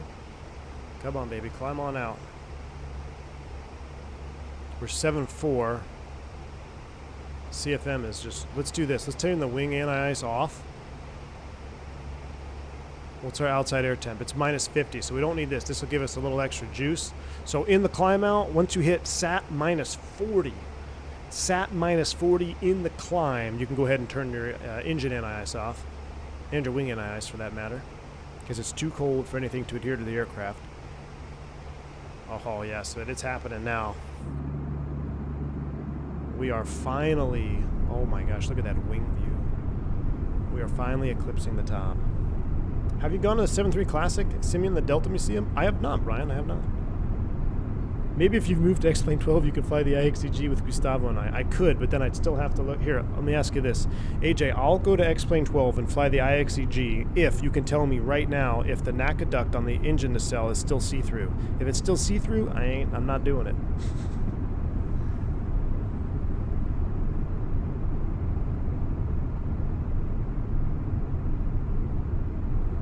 The other day, Air Force One was at Love Field, and some were on hold for around an hour. Oof, yeah. I've had a hold for Air Force One numerous times. The juice.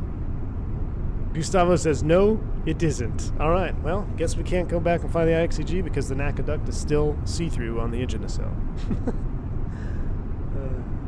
Between Fairborn and Peachtree City looks to be getting hammered with storms. That's exactly where I'm at. That's exactly where I'm at, Crazy. I am in the solid, at least it's not red right now, but I'm in a solid yellow block.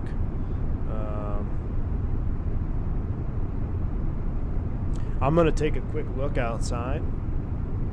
So I'll tell you what we're going to do, Chad. We are 7.4. We'll accelerate to 7.6 Mach. We are 34 for 360. Ice is off. Everything is looking good. We are in jump seat. Oh, hold on. You guys can't stand up here. Let's do it proper. Let's get the jump seat out for y'all. All right. You guys have control. I'm going to go take a look and make sure that I'm not about to be swept away or drowned. So I'll be right back. Give me 2 minutes.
All right.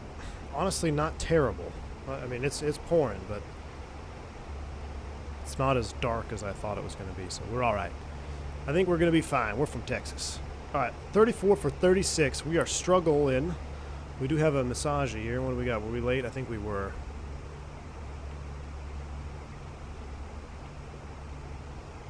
Yep, we're late. That's fine. That is to be expected. Now, what'll be interesting is coming into Atlanta, because the weather's not getting any better on this route. So let's go ahead and manage speed. And we are cruising now. Oh yeah, that is sweet. That is the shot.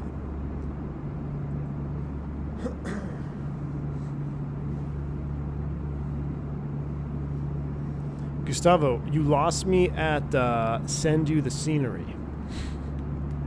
It's a pity Fenix haven't implemented basic weather radar yet. Yeah, I mean, I know they want to do everything real. So if they want to do real radar, I don't know if we'll ever see one. But I like what Just Flight did with just regular, like a NexRad radar. I like that because it's usable, it works, and you don't have to spend a ton of time in development. Now, I don't know what will happen with Fenix if we'll ever get a radar, so we shall see.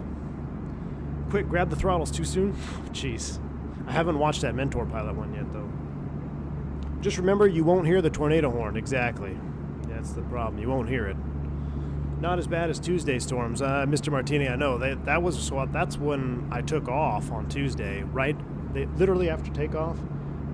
We switched frequencies, and we heard they were evacuating, and then they were holding airplanes. Everybody was holding for Atlanta because the tower evacuated. Just a mess. But the climb out was just an absolute... I haven't been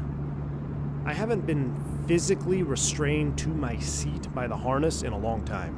I mean, I had obviously have our 5-point harness on in the cockpit, and in the climb out, I could feel it digging into my shoulders. At one point, I realized that I had my left strap over the top of my headset cord, which I normally don't do. I normally run it under, but because I was being restrained, it actually tugged on my headset to the left. That's how violent it was. That's how violent it was. Have you heard on the news that Top Gun 3 is in the works? Aviator Nick, good to see you. No, I have not. Is that for real? You also need the scenery and SBSB for Microsoft, so pick your poison. All right, well, I'll stick with the sim that doesn't require me to patch up my engine to sell. Radar, that's what windows are for. No green dot today. We have it's a relatively short flight, believe it or not. We're probably less than 400 miles now. So our ETP is right there. We're 389 miles to our top of descent, and we got a plan for a stormy arrival. So we don't have a ton of time to hang out. We're going to save the in-flight entertainment for the long hauls. But right now it seems to be relatively smooth. So let's go ahead and get the seatbelt sign off. Let's enjoy some of this livery on the outside. 360, we're accelerating to our cost index speed. Oh, that livery is 10 for 10, though. Come on, chat. 10 for 10. Let me see if I can fix Fly Live while I'm up here.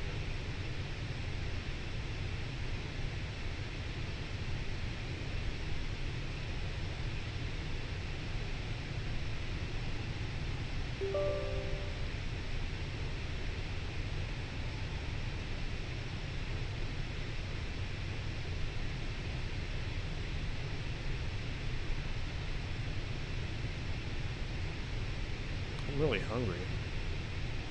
I guess the wife won't be doing any delivery today, huh? Yeah, hopefully that fixes it. Will Pete Mitchell finally make flag by Top Gun 3? I still have a chip in my skull from hitting the ceiling while wearing a hat and headphones on my CPL check ride in Arizona summer. Oh yeah, Beef Jesus. I know all about that, my man. I know all about that. Summertime, flying in the desert, rough. Oof, that pain. Good liveries never coincide with good contracts. Okay, Catco, be honest with, what's your honest opinion of the new Smurf livery, the all blue one, the mint leaves? What is it? Get on 1 to 10. What do you think of it? I honestly got to put that JetBlue livery. I give it like a 7, in my opinion, because maybe like a 6.5. I feel like it could have been so much better. That's the only, like, I'm mad that it's not better. I feel like it's blank. It's like Southwest. Like, okay, all blue, same font, put some mint leaves on the tail. Like, at least run the mint leaves all the way through the wing root or something. Something cool. I give it like a 6.5. Be my final. Yeah, you give it a 4. Ooh, Cat Cow gives it a 5 out of 10. All right, cool. Yeah, Southwest V2. That's how I felt. Man, I feel like they could have done so much better because JetBlue has some really cool liveries, like the Celtics ones, the Jets ones, the Fire Department one. They've got some really cool liveries. And I was hoping their new base one would be cool, but I just felt like it was a cop-out. Not trying to be insensitive, but does Airbus use plug doors? Yes, every airliner, every modern airliner uses plug-style doors. Now, if you're referring to plug doors as in to block the fuselage and bolt in, no, I haven't seen that. I'm not saying it's not an option, because that wasn't a door. That was a physical plug to block an exit and make it like a normal fuselage there. But it was a cutout of an emergency exit door depending on the configuration of the aircraft. Now, as far as I am aware, I haven't seen any Airbus fuselages with that style of plug to plug up an exit door. I'm not saying you can't do it. Like, you know how we have the 2 emergency exits on the 320. Depending on airline, you can change that. Like the Spirit 321s, I've seen those. They have 2 exits over here as opposed to the traditional in front and rear. Now, when you say plug style, that just means the door is physically larger than the hole. Now, that is true, to my knowledge, on any airliner flying right now. The doors are physically larger than the holes. That way they can't come out when they're pressurized. Same with the windows. But yeah, so if you're meaning plug style as in the door is bigger, then yeah, the Airbus has that. But as far as blocking up an emergency exit, I don't know. I've never seen it. And so it may exist. I just never seen it. Oh man, that view though. We're gonna turn it down to like 1 though, because that view is just awesome. That paint job. It's the same shade as Southwest. Yeah, I agree, Jeremy. Little insight: they almost and they still might paint the winglets yellow as ode to Spirit. Dude, Kako, yellow winglets, though, would actually look kind of cool. Yellow winglets with the blue. Actually, no, they should do green. They should do green, because yellow and blue make green. They should do green, 100%. I have the sketches the artist provided to JBoo. Robin was on my jump seat and gave me the PFD. You'd barf if you saw some of the other options they didn't go with. Really? Wow, we're getting the inside scoop now. Inside scoop. Does dark paint like the Southwest blue affect the overall weight or cabin temperature of the plane, or is it negligible? It definitely affects the weight. Having paint in general is going to affect the weight of the airplane. Depending on the color, though, yeah, it can be a little bit different. So the weight of the airplane will be taken after painting, obviously. And yeah, it will still have an all-black airplane is going to be harder to keep cool, for sure.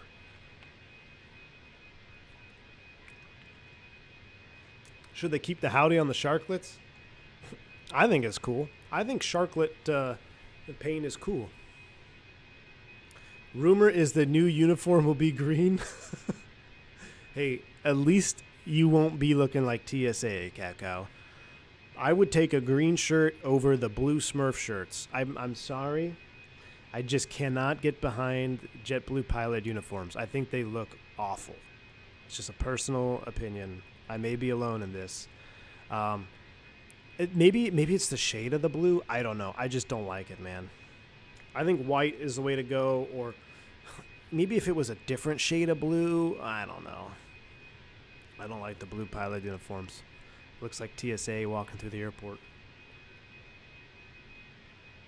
I mean, why, Virgin America used to have like business casual almost that looked pretty sweet. Smurf for life. Air New Zealand 7.8 must be hell in the summer. I bet you it works a little bit harder to keep it cool. That's for sure.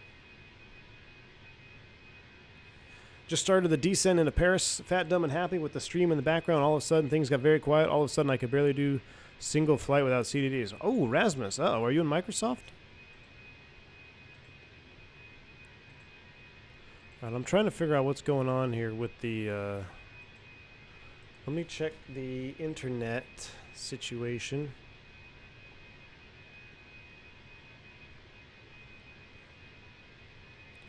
I almost want to reboot the... the stream to see if it'll... Oh my. That's a cool shot. WestJet blue for crew? Ooh, what's a WestJet? I gotta look it up. What's a WestJet uniform look like? Cards and games. I don't think anybody knows yet.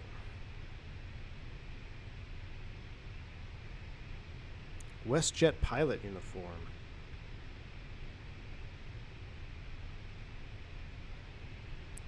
Oh, okay. Well, they still have white shirts. Or no? They're not blue. Are they blue? They're white shirts with blue suits? I think it looks good. I don't see any issues with that. They all look white, though. They're white shirts. Pilots should have white shirts. Change my mind.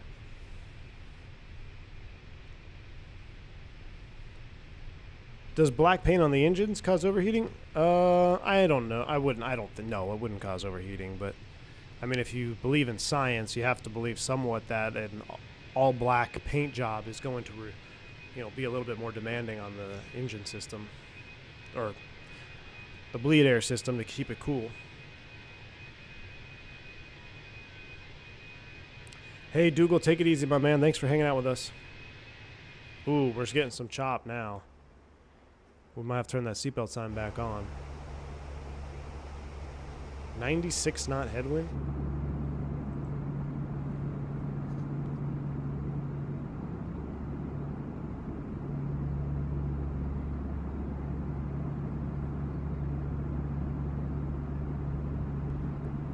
Uh-oh.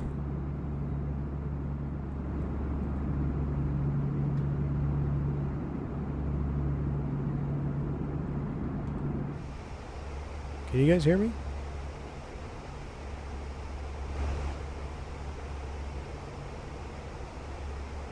Hello?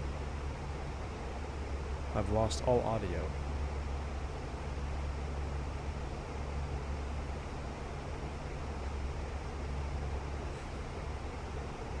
You can hear me?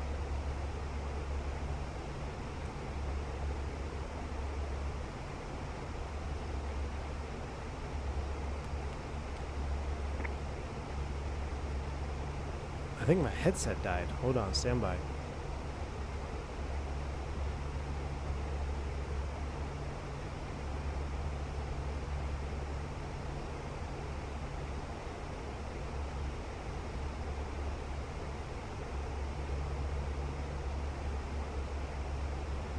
We hear you, 357.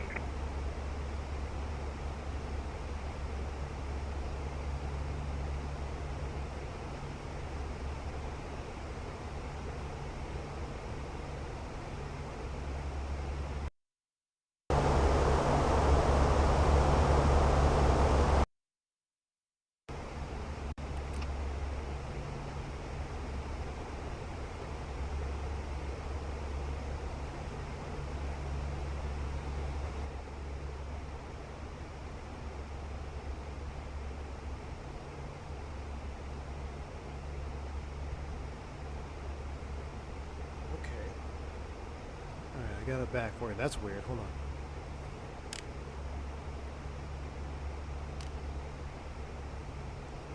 My headset apparently stopped working. I've had the same headset for probably 10 plus years. Alright, we're back. I can hear you. I think you can hear me. Playoff predictions? Well, let's see. What do we got tomorrow? As far as the Chiefs go, I'm pissed. I don't know if I'm going to be able to watch that game. I might take the wife out or stream because I don't want to buy Peacock. I think the Chiefs are going to win though. Who plays before the Chiefs? It's Cleveland and Houston. I'm going to pull for Houston on this one. I actually don't know. I think Cleveland-Houston might actually be a pretty good game. Pretty good stacked wild card weekend, though. Packers-Cowboys, 4:30. We're going to have a... that's going to be fire right there, because I know we got a lot of Packers fans in the Discord. We got the football channel. Don't buy Peacock. F the greed. I know, man. I know. Let's see. But, yeah, the Cowboys-Packers, that'll be fun. Pittsburgh-Buffalo. I think Buffalo's going to wipe the floor with Pittsburgh. And I think the Lions, this is a great Super Wild. Sunday is going to be so much fun. Lions in Detroit, the Stafford back there. Man, I don't know. I think the Lions will defeat the Rams. Unless it's the same old Lions, right? I don't know. I really don't have any strong feelings about it. I think any of these games can go either way except on Peacock. I think the Chiefs are going to beat the Dolphins pretty good. I really do think that's going to happen. Sunday, it's anybody's game across the board. It really is. I think the Cowboys-Packers games is going to sneakily be a good game, which is unfortunate because I obviously want the Cowboys to win. But I think it's going to be a battle. I think the Packers are going to show up. Jordan Love's going to show up. And Monday night with Eagles-Bucks, I definitely think the Eagles are going to pull that one out. But yeah, a lot of toss-ups. All right, what I'm going to do, though, chat, because my internet is having all kinds of issues, I think. We're having all kinds of frame drop stuff. I might try to do a stream reset here. Now, when I do this, theoretically, I should be able to reconnect to the same stream. I hope this works.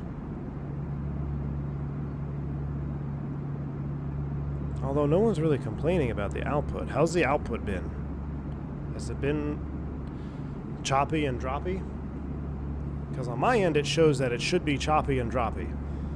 We've dropped 7% of frames right now. I might be able to fix it with a reset.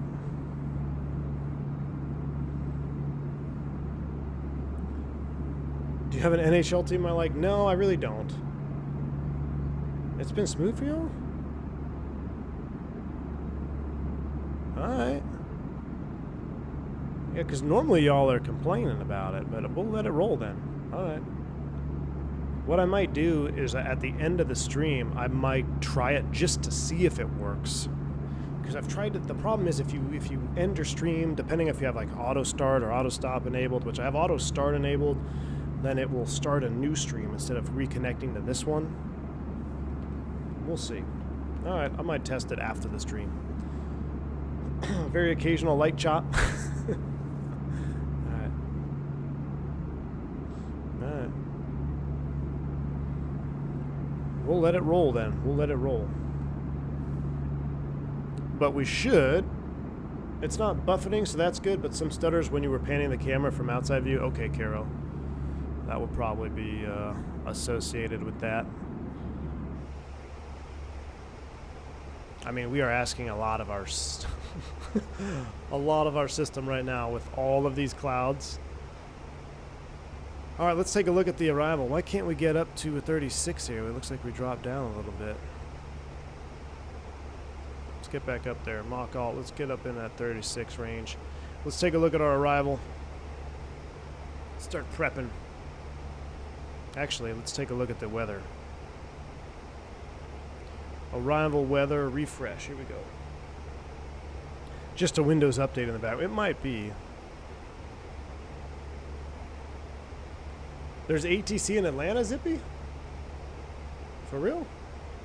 Let me pull out the Iveo web eye. Let's see what we got going on here. I closed it just to be safe. Oh yeah, looks like center's on. That's pretty cool. We have our first. Is this in that 1, 2, 3? Yeah. We have our first, well, I think you have to have 3 airplanes. 3 airplanes institutes a conga line. Our first IVEO conga line. There's myself, there's a FedEx, there's myself, and there's a Learjet. USC. Start check.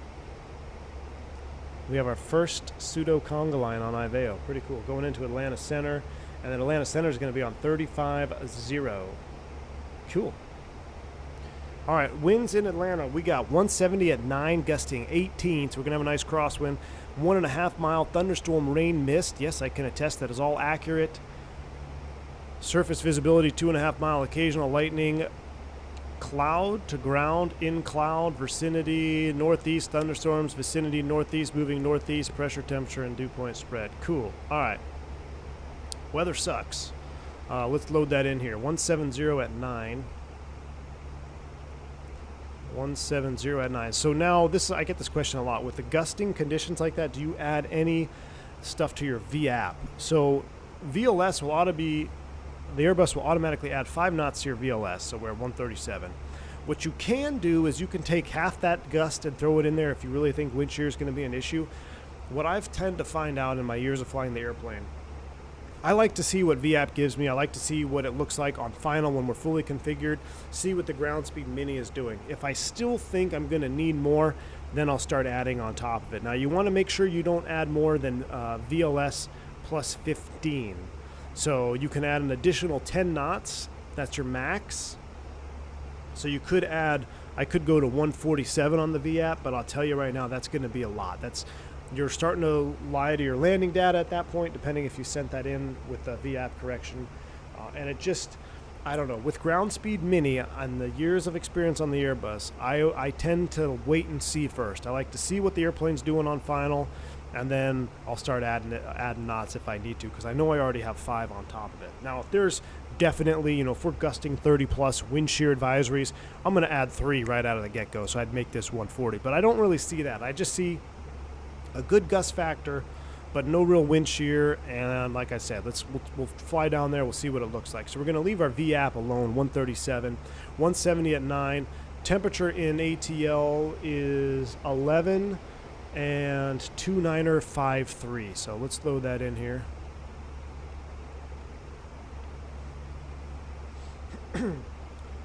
IVEO conga line debut. Yes, I am on IVEO. How am I liking IVEO? Honestly, Gray Shirt, I like the mic sound better, the click sound. So like, uh-oh. You know what crashed, chat? My whole sound thing crashed. This is interesting. I have to start, hold on. That's interesting. Hold on. Radio check on 122.8. Hold on, I'm not getting everything reset here.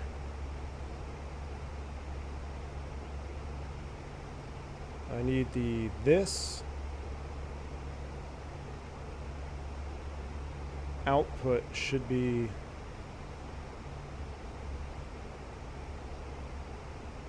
here. Output should be my Razor Kraken. My input should be the Yeti. Apply. There we go. I think we did get an electrical surge, Captain McGee. Radio check one more time, 22.8. 5 by 5. Okay, so 5 by 5.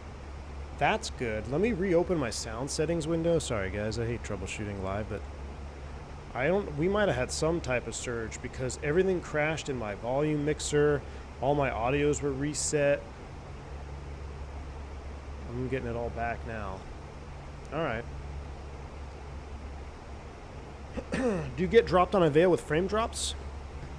What does that mean? No, I don't believe so.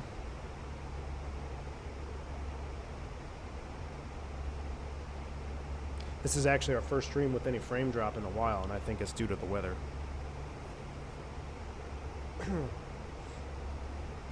Alright, so where were we? Oh, we gotta look up our charts here. So we got our sound back, we got our sound systems, everything's up and looking good. So here we go. Let's pull out our charts. Let's get back to our task at hand here. RVR require 50 or 1 on the chart. Is it meter? Gregory, it will be, well, it depends on what chart you're looking at. It should be RVR, runway visual range, is in feet, right? 500, 500, 500, or 5, 5, and 5? Or no, it's some feet, I believe, right? I know it's an RVR, whatever RVR is. Just make sure you have the RVR. Let's see here. Atlanta.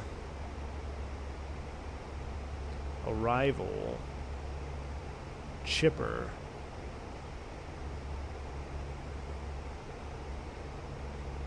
Let's go direct chipper. We're landing east 13 and 250. Did I star all these? I think I did. And we're not going to land. I have 9 left. I was wrong. We're going to do 8 left.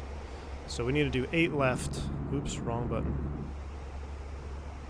Why do I have 9 left? Oh, it's a rookie move. Obviously, we'll never get 9 left. 8 left. Chipper 1. Matthew transition. We'll insert that. Chipper should be at 13, 250 K knots. It's already in there. Let's put 250 on the speed. 250 on the speed. We'll insert that. So that looks good. Our new perf minimums.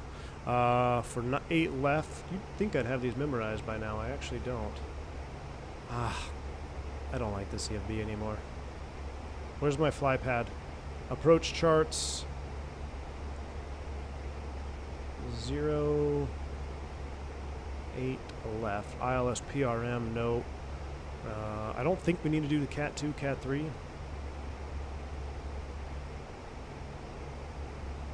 Just want standard 8 left. There's no standard 8 left approach chart? Just PRM? Okay. Well.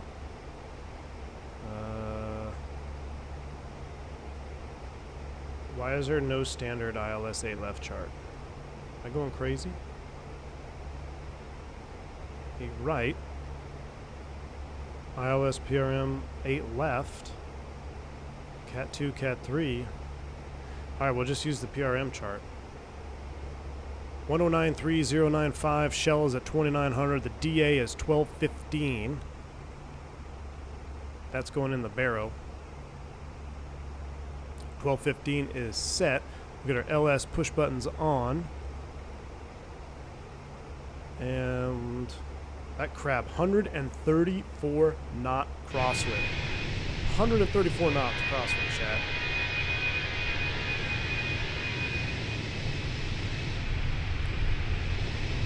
That is wild.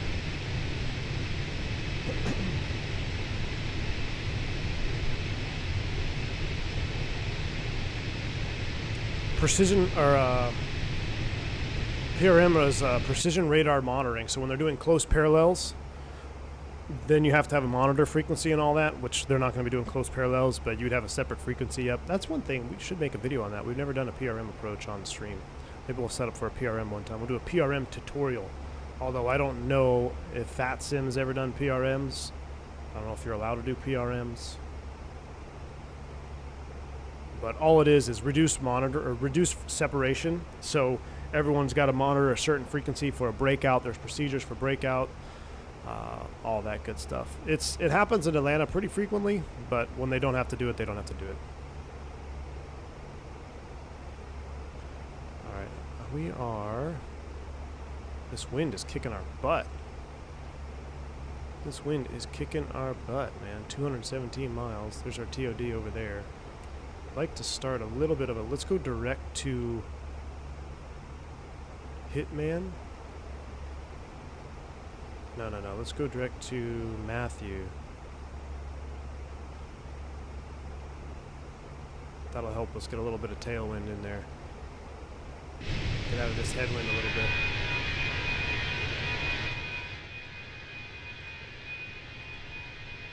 Is it 80 degrees in the flight deck still? Uh-oh, we gotta turn it down. Nope, we're not at a crosswind limitations. At Amsterdam, they sometimes do SRM and VATSIM. Oh, really, McAllen? Cool. Oh, you know what I did yesterday for the first, well, not for the first time, but for first time in a while, I did a FLS approach. I did the FLS F slope into New Orleans. So we did that yesterday. Yesterday? I think it was yesterday. That was kind of neat. Haven't done that in a while. I was like, hey, let's do the FLS. Let's do the, we did the RNAV 2.0, but I said let's do it in FLS version. So it basically turns an RNAV into an ILS or an RNAV type ILS. And it was pretty cool, but you could definitely tell why it wasn't a precision approach, because we got down and at minimums, I don't think it's supposed to be offset, but we were, if you were on course, you were definitely going to be off centerline. So to be on centerline, the lateral deviation was almost 1 dot. It was about 3/4 dot left of centerline. So it's kind of interesting. Yeah, we never turned down the temperature. It's nice and toasty up here. I like it. We'll do this though. We'll cool everybody down.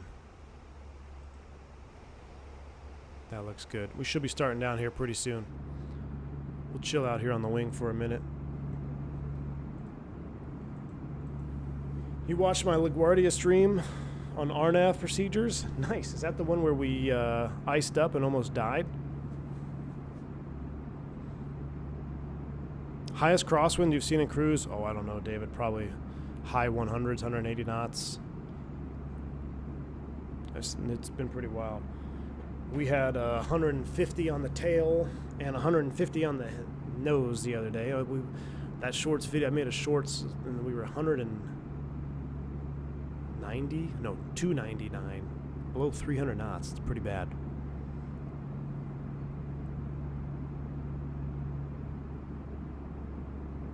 What are so brownout issues? What do you mean? What's a brownout, Force Raptor?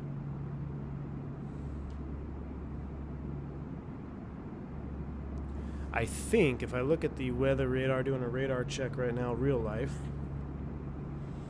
I think we might be getting towards the back end of it. At least where I am.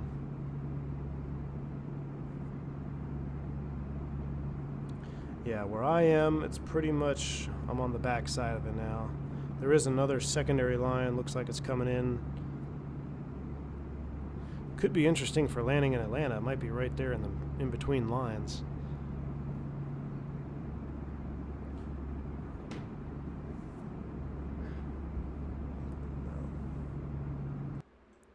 Oops.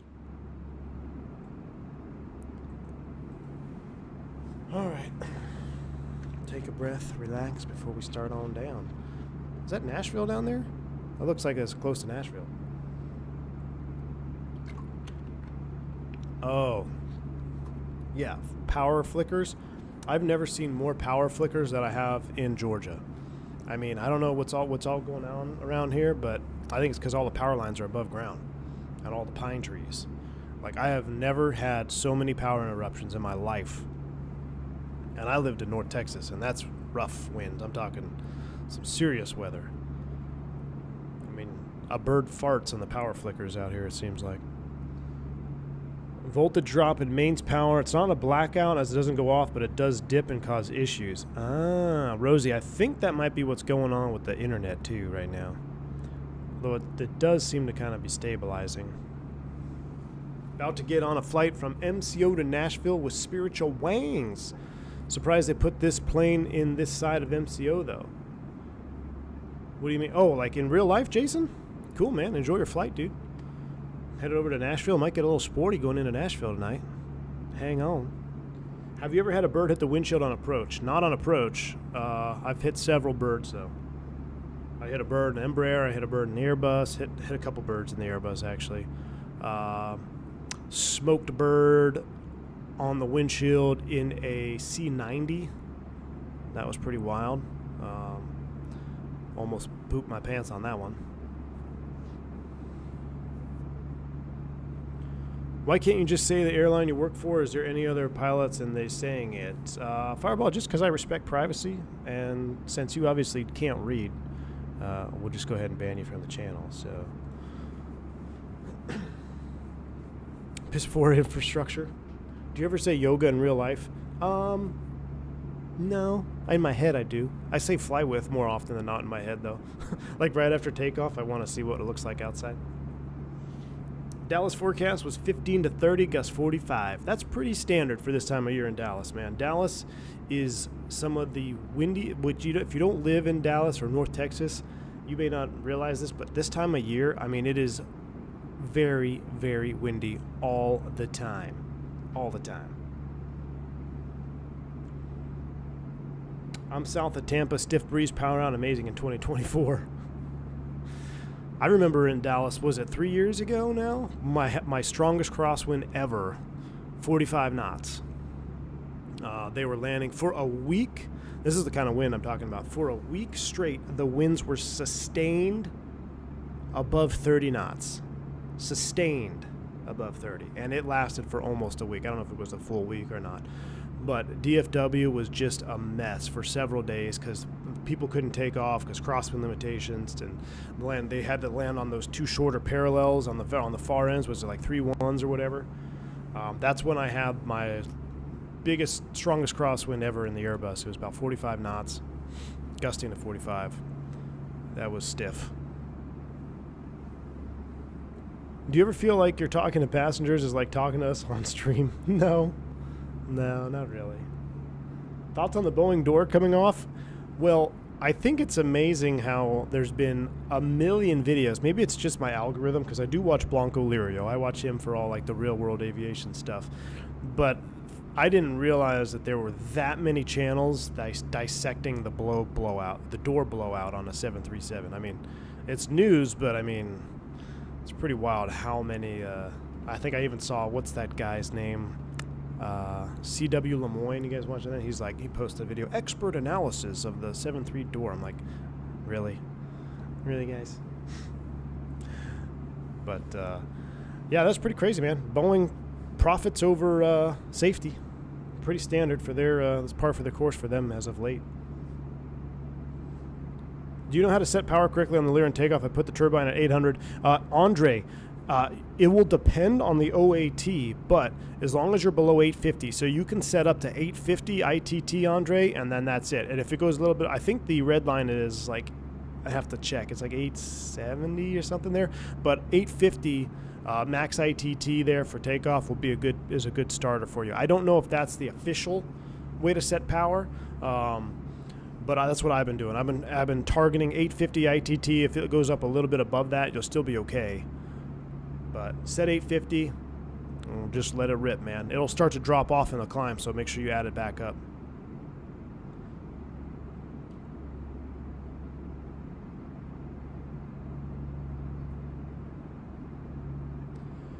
It's been so windy here in Dallas the past week. I had a massive full tree fall over, roots sticking out and all. Oh yeah, David.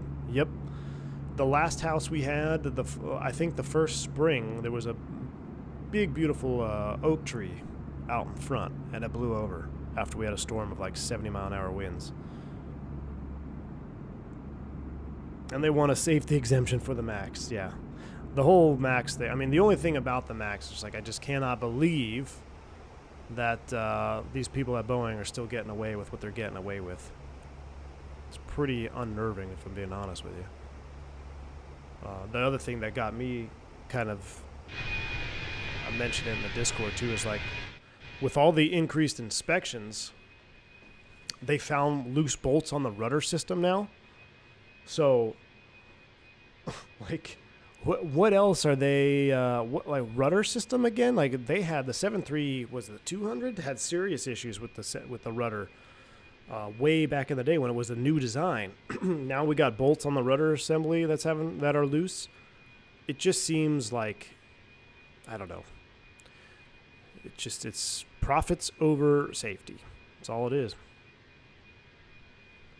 And they'll be protected. They're too big to fail. Military contracts. Nothing will ever happen to Boeing. No one will be held accountable, and they'll just keep getting away with it.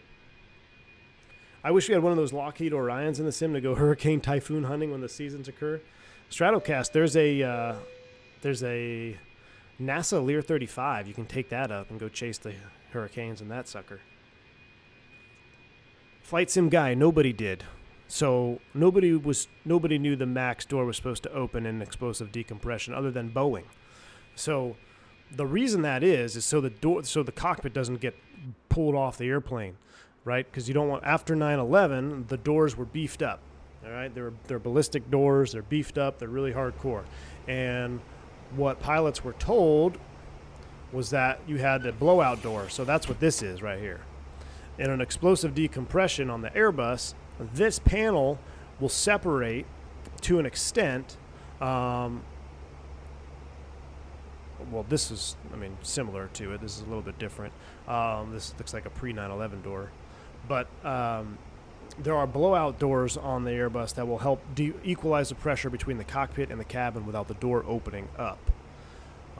And that's what was taught on the 7.3 MAX. And apparently, that is not the case. And the door opened up. But that is a feature, because if the door doesn't open up and the pressure's not equal in the cockpit, you can definitely have bigger issues than the door opening up. So, yeah, that's pretty wild. Pretty wild. That's a pretty sweet view. David Gal, welcome to Private Pilot. Glad to have you on board, man. Lufthansa found fuselage cracks in their older 321 freighters. Interesting. At least they found them, right? You gotta find them. Find them early. It's kind of, we were thinking about, so I was thinking about that. After that, it was a 4-hour flight down to Florida. And like I said, 2.5 hours of that, 3 hours was continuous moderate turbulence. And I was thinking, at the end, I was like, man, that was just one flight. How much stress do these airframes take day in, day out, year after year after year? It's just pretty wild when you actually break it down and think about how much abuse these airframes take. Contact ATC, don't get banned. I just got a message. It says, good day. Please contact on 350. All right. That scared the hell out of me.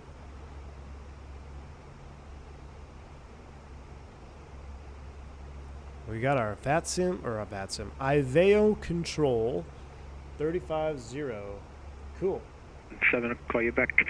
StarTech 115, radar contact, flight level 410. Call me back top of descent, and you can expect vectors ILS runway 8 left. All right, we're at top of descent here, and we'll expect ILS vectors, or vectors ILS 8 left. All right, StarTech 115, descend and maintain 13,000 passing chipper, Atlanta altimeter 2954.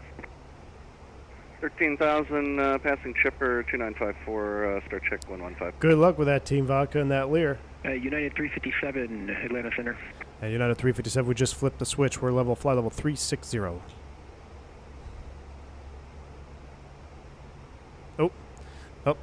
701 Atlanta control. Delta 717. Hit the wrong push button.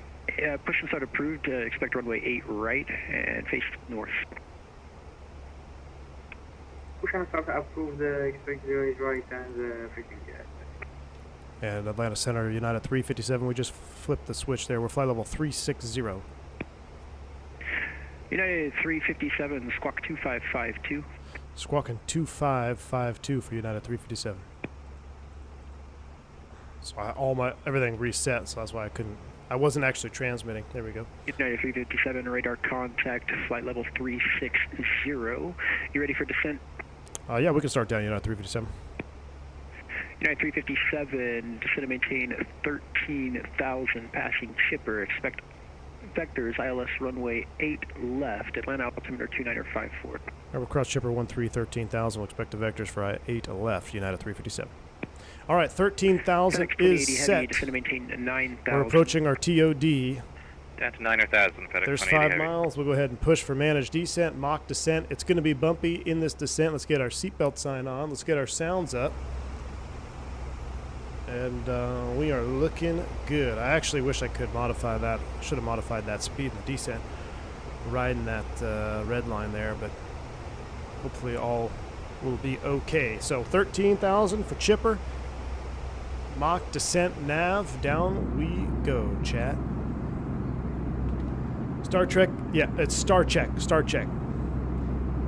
It's pretty sweet. I might have to do start check. We might have to do a Lear stream after this. We'll see what the wife's doing. We'll see what the weather's doing. I still want to fly Learjet tonight. We might fly Learjet tonight, because why not?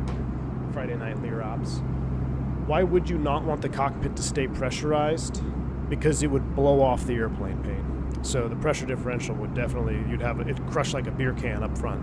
So it'd collapse, and then you'd have a hell of a lot more issues. You'd end up like TWA 800, which was shot down. But chances the merger between JetBlue and NK get blocked. Priority right. Good name.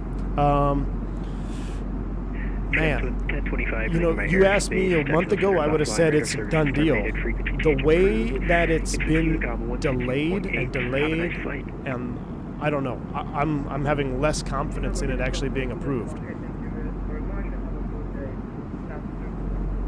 Is there bad weather in Atlanta? Ed, yes, there sure is, my friend. There sure is. We've talked about it. We got gusty winds. I will probably use manual thrust on this one. So as an approach briefing for y'all, we'll probably use manual thrust to minimize the autopilot or the auto thrust system being a little jittery. We'll see what happens from there. You're on thin ice for missing the switch. We're with you. Force Raptor. I flipped the switch, but I was transmitting on the wrong push button. Yeah, that's all I need is get banned from my Veo. If I get banned from my Veo, I'll probably just stop streaming altogether.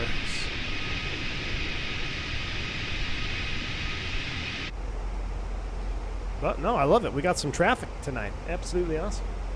TWA 800 was definitely shot down. Just watched a doc about that the other night. I'll tell you what.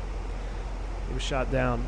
And it's as true as TWA 800 being shot down is as true as fumes, as air quality issues on the airplane, which we talked about that as well. So, yeah, it's real. It's real. Team Vodka, yeah, you're using manual thrust. Good luck making that 13,000. I hope you have a GTN 750 in there.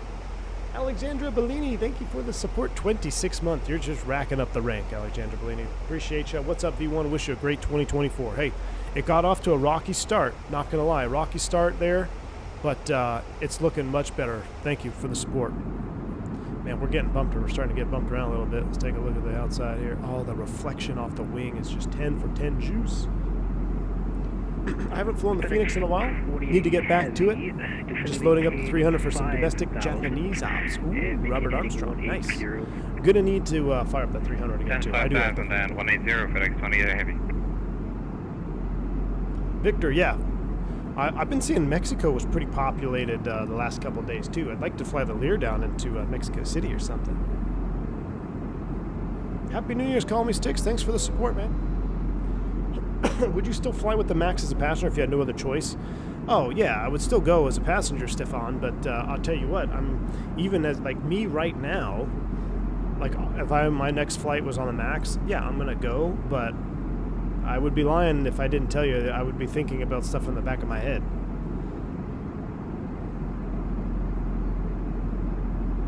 But, yeah, I mean...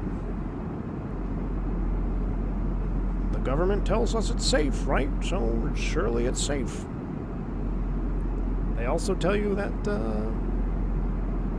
never mind.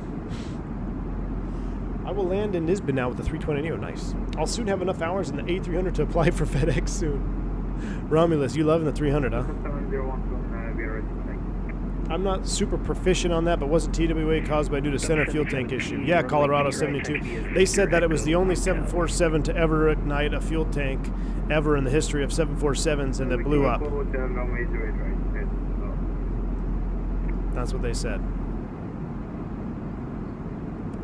That's what they said. They also said JFK was shot once by Lee Harvey Oswald. FedEx 2080 heavy direct page, Juliet Alpha Alpha, Juliet Juliet. We got. I can see the strike coming from YouTube right now. You're spreading misinformation. Direct. Meow, Mickey G, good to see you, man. Alpha, all right, we're out of 18,000. Juliet, Magic Barrel ref key. Juliet Alpha Alpha, Juliet Juliet. We're out of 18,000 feet. Crossing Chipper at 1-3. I'm gonna go. I'm going to go a little speed break here, help us get ahead of the profile. Now, he didn't say 250 at Chipper, but heavy, just confirming after gauge. we could get ahead of the descent profile here. Cleared for the ILS after gauge 28. Must have been one unlucky 747. Yeah, Colorado. Yeah, it was the only one. Very unlucky. Very, very unlucky. Keep that tinfoil hat on, Cap. Listen, people can call me a conspiracy theorist all they want, because if you look at history in the last several years, not all, there are some crazy conspiracy theorists out there, but several conspiracy ideas have been proven true in the last couple of years. So I gotta get that. As long as you use the Reynolds wrap tinfoil, you should be good. Gotta use the legit tinfoil. Don't use the knockoff stuff. Get the Reynolds wrap. Is it Reynolds wrap that makes the tinfoil? The legit stuff? Get the quality. AJ Funari, $3 super chat. Oh my goodness. I'll say it, V1. The max is safe and effective. Hey, you heard it from AJ Funari, chat. Thanks for the super chat, AJ. The max is safe and effective. I'll fly the Max 2 in Microsoft Flight Sim. This is leaning towards the fake meat. Did anybody ever watch the XP72 stream many months ago where it was all about fake meat? It was hilarious. It's one of the funniest streams I think I've ever been a part of. This is where we're headed. This is where we're headed. Mickey G gifting 5 memberships to the channel. The old school Boeing driver himself. Mickey G, thanks for the support, man. Appreciate you. Very, very kind. If you pick up a membership from Mickey G, make sure you say thank you and say thank you for your service. Mickey G, a former, current military aviator. So appreciate the support, man. Best thing about being a conspiracy theorist is not having my... Jesus Christ. At work, I'll have to catch the replay. Just wanted to meow on guard real quick. I always knew it was you Boeing drivers. Have you seen the Miami incident? Oh my gosh, Allie, yes. There are no aliens in the Miami Mall. I didn't think that was real. I honestly thought it was a joke. And then somebody showed me on Twitter, like everyone freaking out about Miami aliens. I couldn't believe it. I was like, what is this world coming to? All right, let's get back on it. We're 13,250 over Chipper, chat.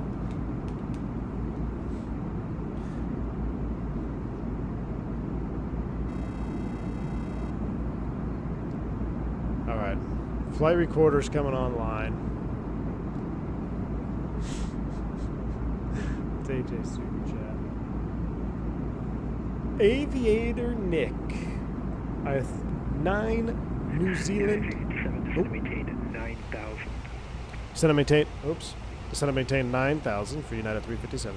9,000 is blue. So the problem is I have my TCA Boeing yoke in front of me because I was going to fly Lear, and I keep pressing the TCA Boeing yoke to transmit. All right, 9,000 feet. We're going to go ahead and select speed via our mini FCU. 250 on the speed. We'll activate and confirm. 250, 9,000 is blue. Let's go ahead and get some speed brake action out. Let's get on down. But Aviator Nick, thank you for the super chat. Money for some spare bolts and door plugs. Hey, we need some, hopefully we can throw some Loctite in there, Aviator Nick. We need some Loctite on those bolts. Gotta get some Loctite for this. Maybe that's what Boeing forgot. Maybe they just forgot the Loctite. You know, maybe they used the blue Loctite instead of the red Loctite. I think maybe that was it. Just research died suddenly if you think we are wrong. Oh gosh, here we go. Brendan Berry, fake meat. I hope that was about the deli and not something else. Yeah, it was definitely about deli meat. It was about meat in general. I don't know. Hopefully that stream is... I don't even know what stream it was, but I remember having the stream on. I was cooking in the kitchen, and I had XP72 up. Oh, he's flying right now. Did he take off in that VFR Neo? Oh, we should have watched his takeoff. I forgot all about it. He's going long haul tonight. But if you're dual watching streams, go in there and just ask him. Be like, hey, XP72, do you believe in fake meat? Just go ask him that. But I had him up on the TV, and I'm cooking with my wife. center Fenix, 2080 heavy. The conversations that were had would just, I was laughing the whole night. It was hilarious. Fenix 2080 heavy, roger, flight runway heading, maintain 4,000. I think they just sniffed the Loctite and hand tightened the bolt. Uh-oh, FedEx had to go around. He didn't get down. We might have to go, if we don't see anything, we'll have to go around and do we'll come back around. Let's do this real quick. Let's get back serious on this. Let's go copy active. That's good in the secondary in case we gotta, if anything gets messed up. Let's talk about go around. Go around off 8 left. It'll be straight out 1500, climbing by a followed left turn 3 to 3,500 feet on a heading of 360. Eventually hold. Let's make sure that's in the box here. So going miss 1500. Troy's. That's because Troy's is not the PRM. Now, I don't know why I don't have the PRM. Radar contact passing 4,000. I only have the PRM chart. I mean, why? That's why the mist is different. 4,000. Mist approaches. ILS PRMs. ILS. Oh, there we go. It's just. Never mind. I found it. There we go. ILS 8 left. There's Troy's. There's our Troy's fix, and there's our Troy's fix. Left turn matches the plate. 115. 357, direct to JJ, Juliet, Alpha, Alpha, Juliet, Juliet. Direct JJ for United 357. Direct to JJ, that's on the approach. Descend to maintain 5,000. Passing JJ cleared ILS, runway 8 left approach. Alright, descend and maintain 5,000, and passing JJ cleared ILS 8 left approach for United 357. Alright, so 5,000 blue. Now, I didn't load the whole approach in there, so we gotta... Arrival, approach via. We're just going to draw it all the way out to JJ. Insert, direct to. Scroll down. JJ, insert. Now we're turning. All right, we are open descent, navin. 5,000 is blue. Engine anti-ice is on. Things are happening quick. 2080 heavy, turn left heading After JJ, we are cleared approach. So we're cleared approach after JJ. So I'm going to go ahead and arm the approach and arm autopilot 2. So we are glide slope blue, lope blue, Cat 3 dual autopilot 1+2, descending to 5,000. I'm going to ask him if he needs a speed and approach for United 357. Do you need a speed for us?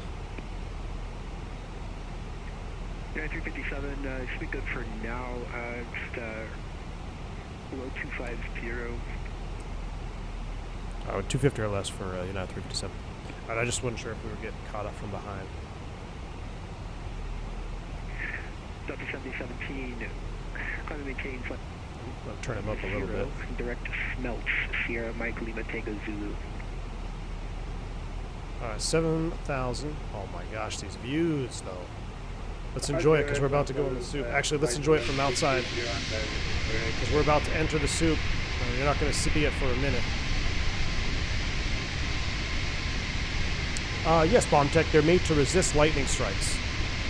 I've been hit by lightning twice that I know of. I think 2 times. I don't think it's been another time. I haven't been hit in a really long time though. I've seen holes blown out of the airplane, like out of the tail, out of the empennage area. But yeah, they're meant to resist it. I had an Embraer crew get hit by lightning and lose everything, which was not supposed to happen.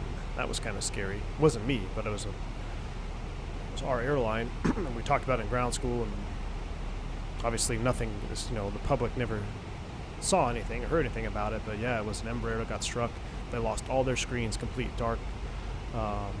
They were able to recover their standby, and they flew a visual approach with that, but pretty spice. All right, we're 5 from JJ, so basically speed is our discretion. So I'm going to slow to 210 here as we approach JJ. We'll speed our discretion because we're doing a full-blown ILS. If it was visual, I'd keep it 250 to JJ and then drop the anchor, but let's try to be nice and configured here.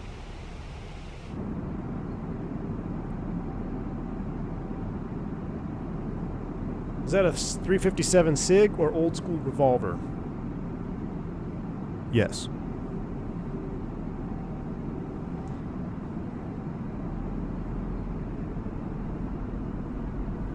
Doesn't the Max also have an issue where anti-ice causes the wing skin to delaminate or something? I haven't heard that one priority, right? I haven't heard that one. Left turn 180. Blue is stronger than red? Bomb Tech, I forget. I thought red was the permanent one. Maybe I was backwards. What purpose are the antenna on the wings? Something with static? Yeah, so that's actually a static wick. That's to dissipate static buildup on the aircraft, especially if you're flying through that really light, misty rain. That's when you really tend to get that static buildup. The Airbus is pretty good with static dissipation. The Embraer 170, not so much. You had to switch comms almost every single time you flew into some staticky environment. But that's to remove the static electricity. All right, we're in the turn. We're joining the Loke. We're Loke Star. We're below. We're right at green dots. So let's go flaps 1. Speed checks. Flaps 1. Get our slats out there. Oh, that's looking so good.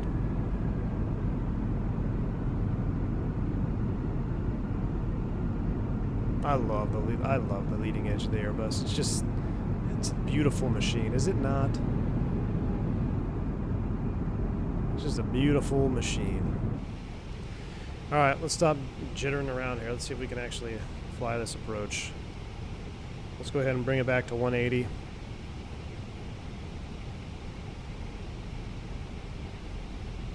Let's get our lights on.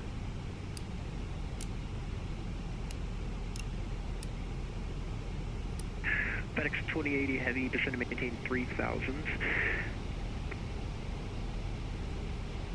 Descend and maintain 3000, FedEx 2080 Heavy.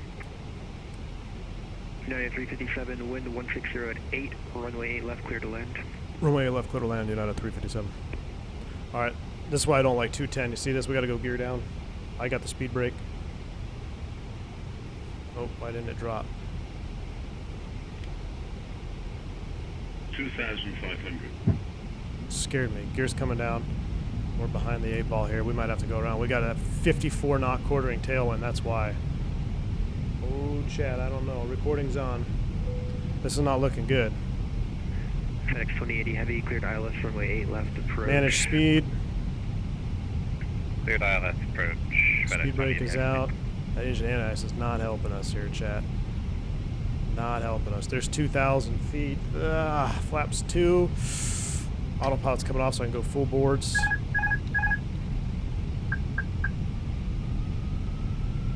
No, no, no, no, no. Don't be thrusting up. VFE next. Minus 10, flaps 3. We're riding it down. Flaps full landing checklist. Auto thrust is off. Did not want to be hand flying this approach, but now we're hand flying. All right. Landing checklist, cabin crew advised, auto thrust is off. ECAM memo, landing all green. Landing checklist is complete. Approaching 1,000 feet, we're going to be stable by the... Man. Hair on our chinny chin chin. We barely got stable. 1,000 feet stable. 2080 Heavy, number 2, behind the A320 on 3 mile final. Wind 160 at 8, runway 8 left, clear to land. Oh, speed, speed, speed. 8 left, clear to land, number 2, FedEx 2080 Heavy. Jeez. Look at that airspeed. Throttletek 115, descend to maintain 5,000. Maintain 5,000. Throttletek 115. Come on, baby.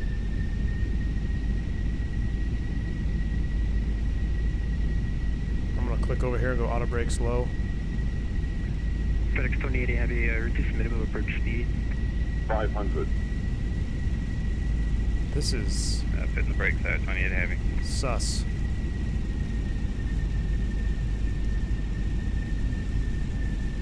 Approach lights continue. Oh my. Runway. Star Trek Gold 115. Landing. Flight heading 180. Heading 180, Star Trek. 100 above. We are getting beat up right now. Think rate. Whoa, correcting. That's just a shear. Minimum. It's just a shear. 100. We're all right. Light We're all right. slope. No, we're not. We're fine. Light slope. We're all right there. 40, 30, 20. Retard.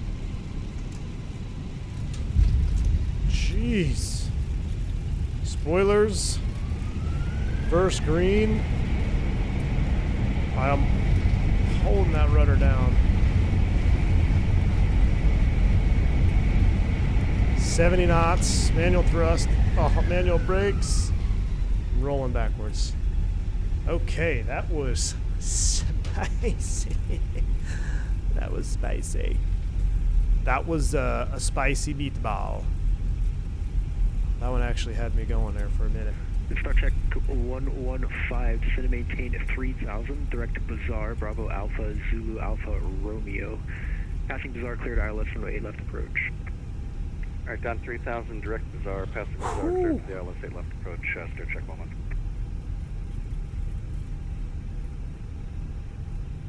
Where are we going? Yeah, 357, welcome to Atlanta. Gate Tango 17, taxi via Bravo Victor. Alright, Tango 17, taxi Bravo Victor for United 357. Alright, Bravo Victor, that's the Victor loop. We can do that. Spoilers retract. We're going to stop and save that recording because I want to see what that looked like. We're going to save that one no matter what happens. United Airlines landing Atlanta. That one's going to be interesting, chat. I don't have, not never, but it takes a lot to get my, you know, to get the go-go juices going for me flying the Airbus in the sim. That approach definitely had it. We were getting beat up, and then that shear and those call-outs, that wouldn't really happen in the real airplane there. That's just that glide slope. I think that's Microsoft. But everything that was happening to the airplane seemed legit. Oh, look, we just caught that A300 landing.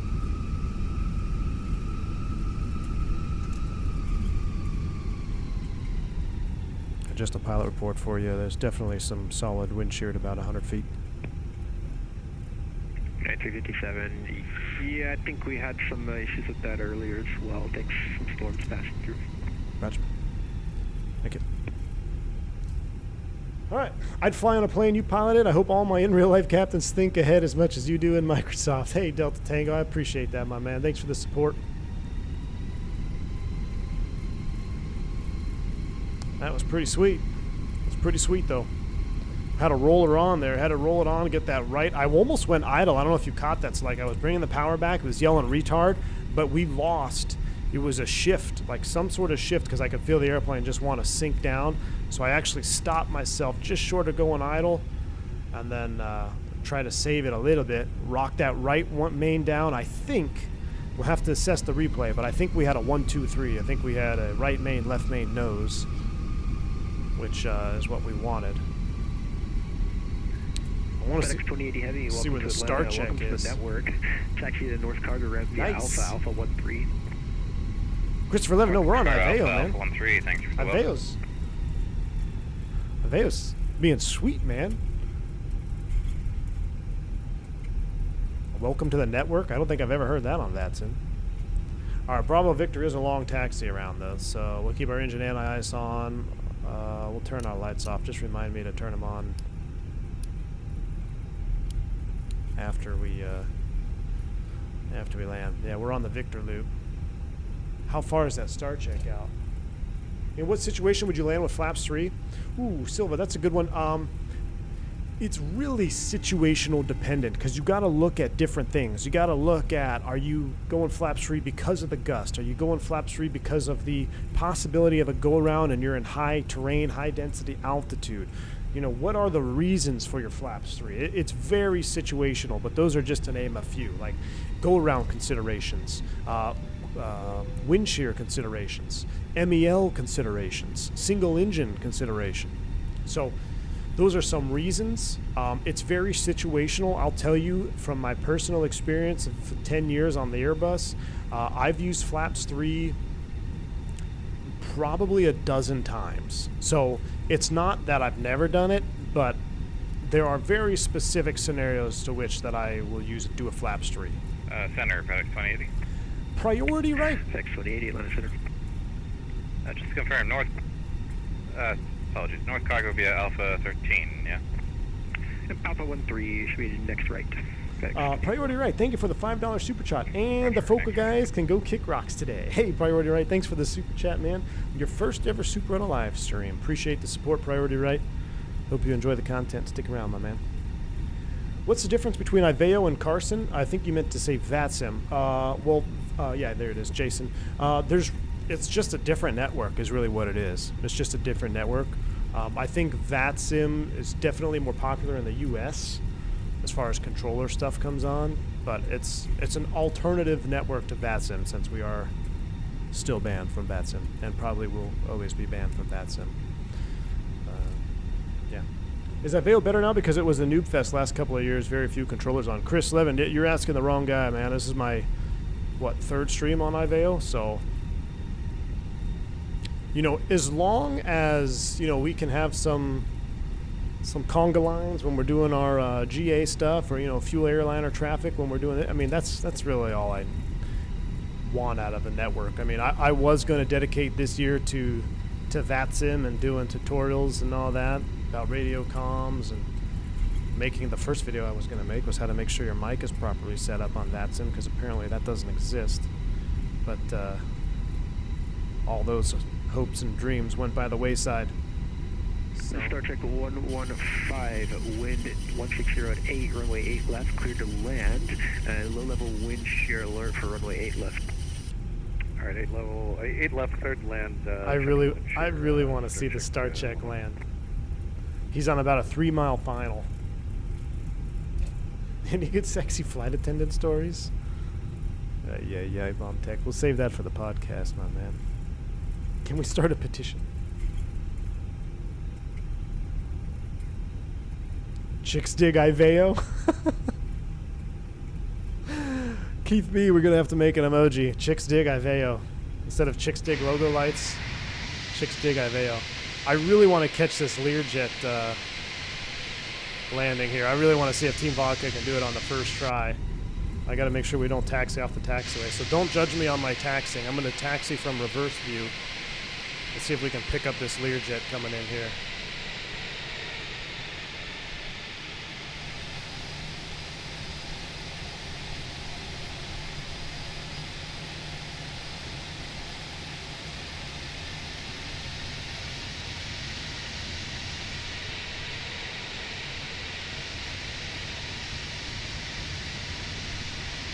DC Troll Driver, good to see you.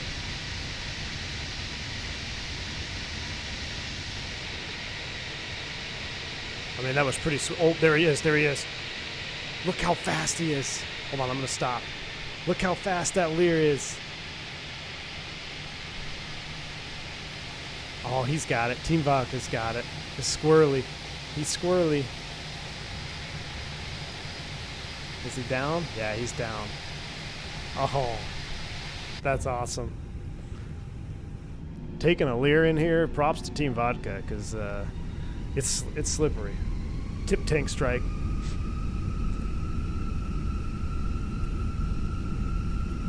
All right, here we go.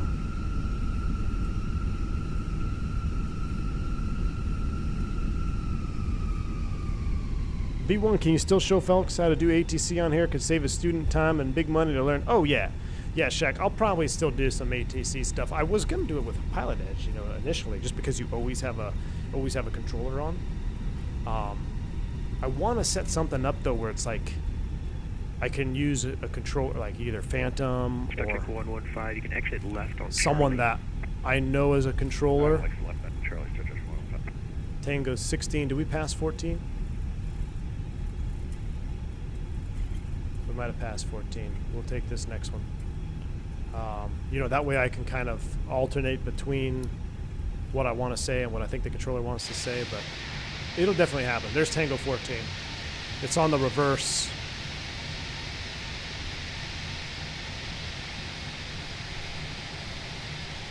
It's slick out here. Get a little differential thrust.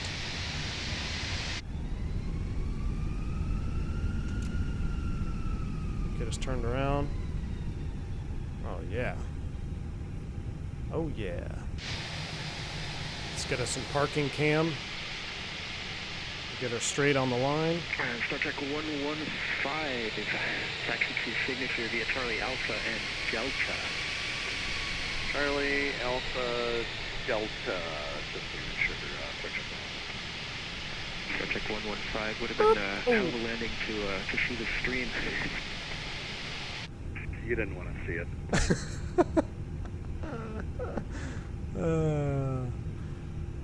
Alright, we don't have the APU. Should we spool them down or should we go into just replay mode? Let's go into replay mode. Make sure you turn off your engine anti-ice.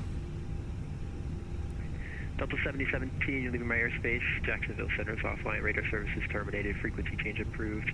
Unicom 122.8, have a nice flight. I'm going to go right into replay mode. Look at this flap Thanks set. for service, Unicom 122.8. Have a good day. Bye-bye. Hey, thanks for the ATC tonight. We're signing off now. Appreciate you. Good night, United 357. Sweet. Alright. We'll disconnect from my VEO. And let's make sure all of our light switches are on. Let's take a look at this landing, because this is going to be one to dissect. Alright, lights are on, engine anti-ice is on. We'll go flaps full. I'm not quite sure where we were when the replay started. And good thing I saved it, because I think flight recorder crashed. Nope, no it didn't. No it didn't. There it is. Here we go.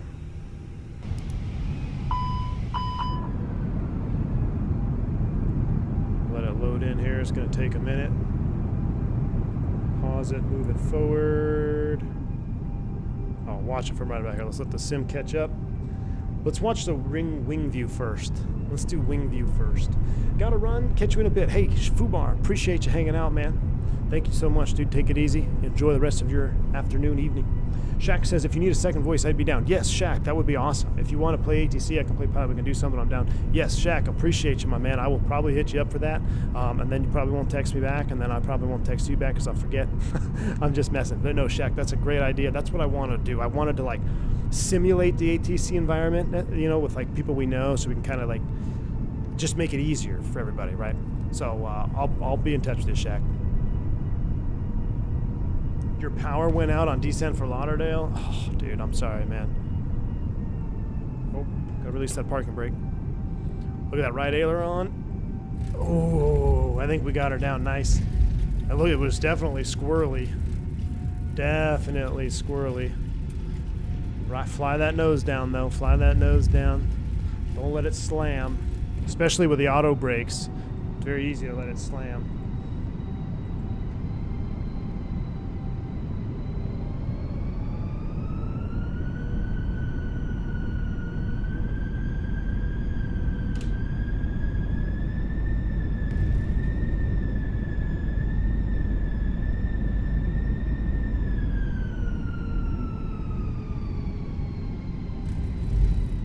Might have been a left mainer, but oh man. All right, we got to see what that looked like. Oh, we got artifacting from the rain. I wonder if I should turn off frame gen. For science, after we watch it, I'm going to turn off frame gen in settings and see if we can watch a replay with frame gen off. All right, let's see how we did here. We're fighting that crosswind, fighting that crosswind. Yep, 1-2. We got a right main, a left main. Little off center line, but fly that nose down. Have her come down right on the center line. Oh, yeah. Oh, you know what I forgot to do is I forgot to pop the bucket so that we can stay in replay. There you go. That's pretty much bang on.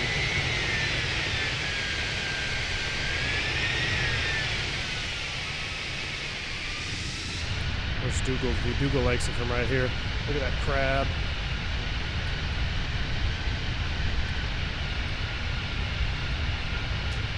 Stow the reverser so they don't pop out.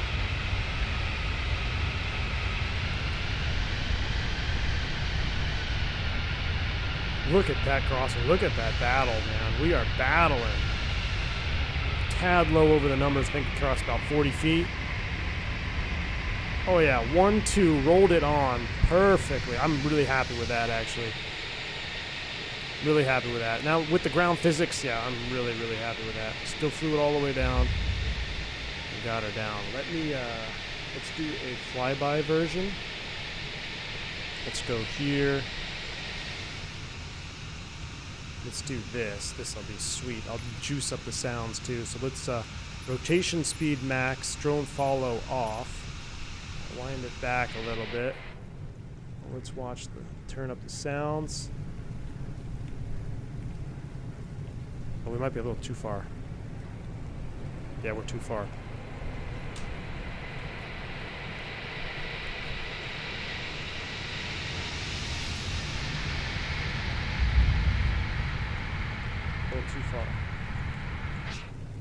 So it actually touched down over here.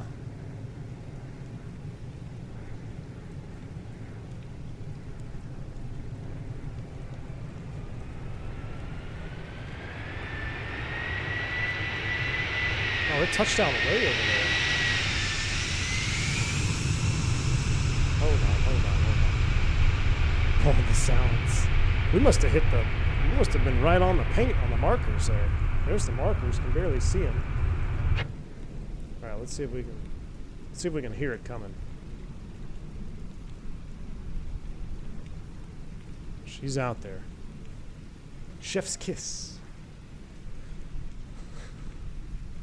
Click off the screen when you click in replay mode. Oh, but then I won't be able to rotate the camera. I see what you're saying. Yeah, so like, see, now I'm not. Can I still rotate the camera? No, see, I can't rotate the camera. Let's see what happens though. Shh. Yeah, see, frame gen is off right now because I'm off the screen. I won't be able to rotate the camera, so let's go back on. Shh. Straighten it out. Right on the markers. Daggone. That's pretty dang good, chat. Oof. Ears. Alright. They're not all that pretty, so when we get a pretty one, we gotta enjoy it. We gotta enjoy it when we get a pretty one. Alright, that's up. This is it. I'm out of here. I'm gonna leave you guys with one or two more. Enjoy it. Make sure you hit the like button if you haven't. Looks like the internet finally stabilized after the stream ended. Go figure. Y'all been awesome. Thank you for the support. I hope you enjoyed the stream. There might allegedly be a Lear stream later this evening. We shall see. Next time, though, until the next time, stay safe, stay dry, stay healthy. Get those Cias in chat. We may or may not be live tomorrow night because I'm going to try to boycott Peacock. I won't be live Sunday, and Monday picked up a trip, so I don't know. Might be a couple days. We'll see. Whatever it is, stay safe, stay healthy. Thank you for all the support. I'm V1. See you.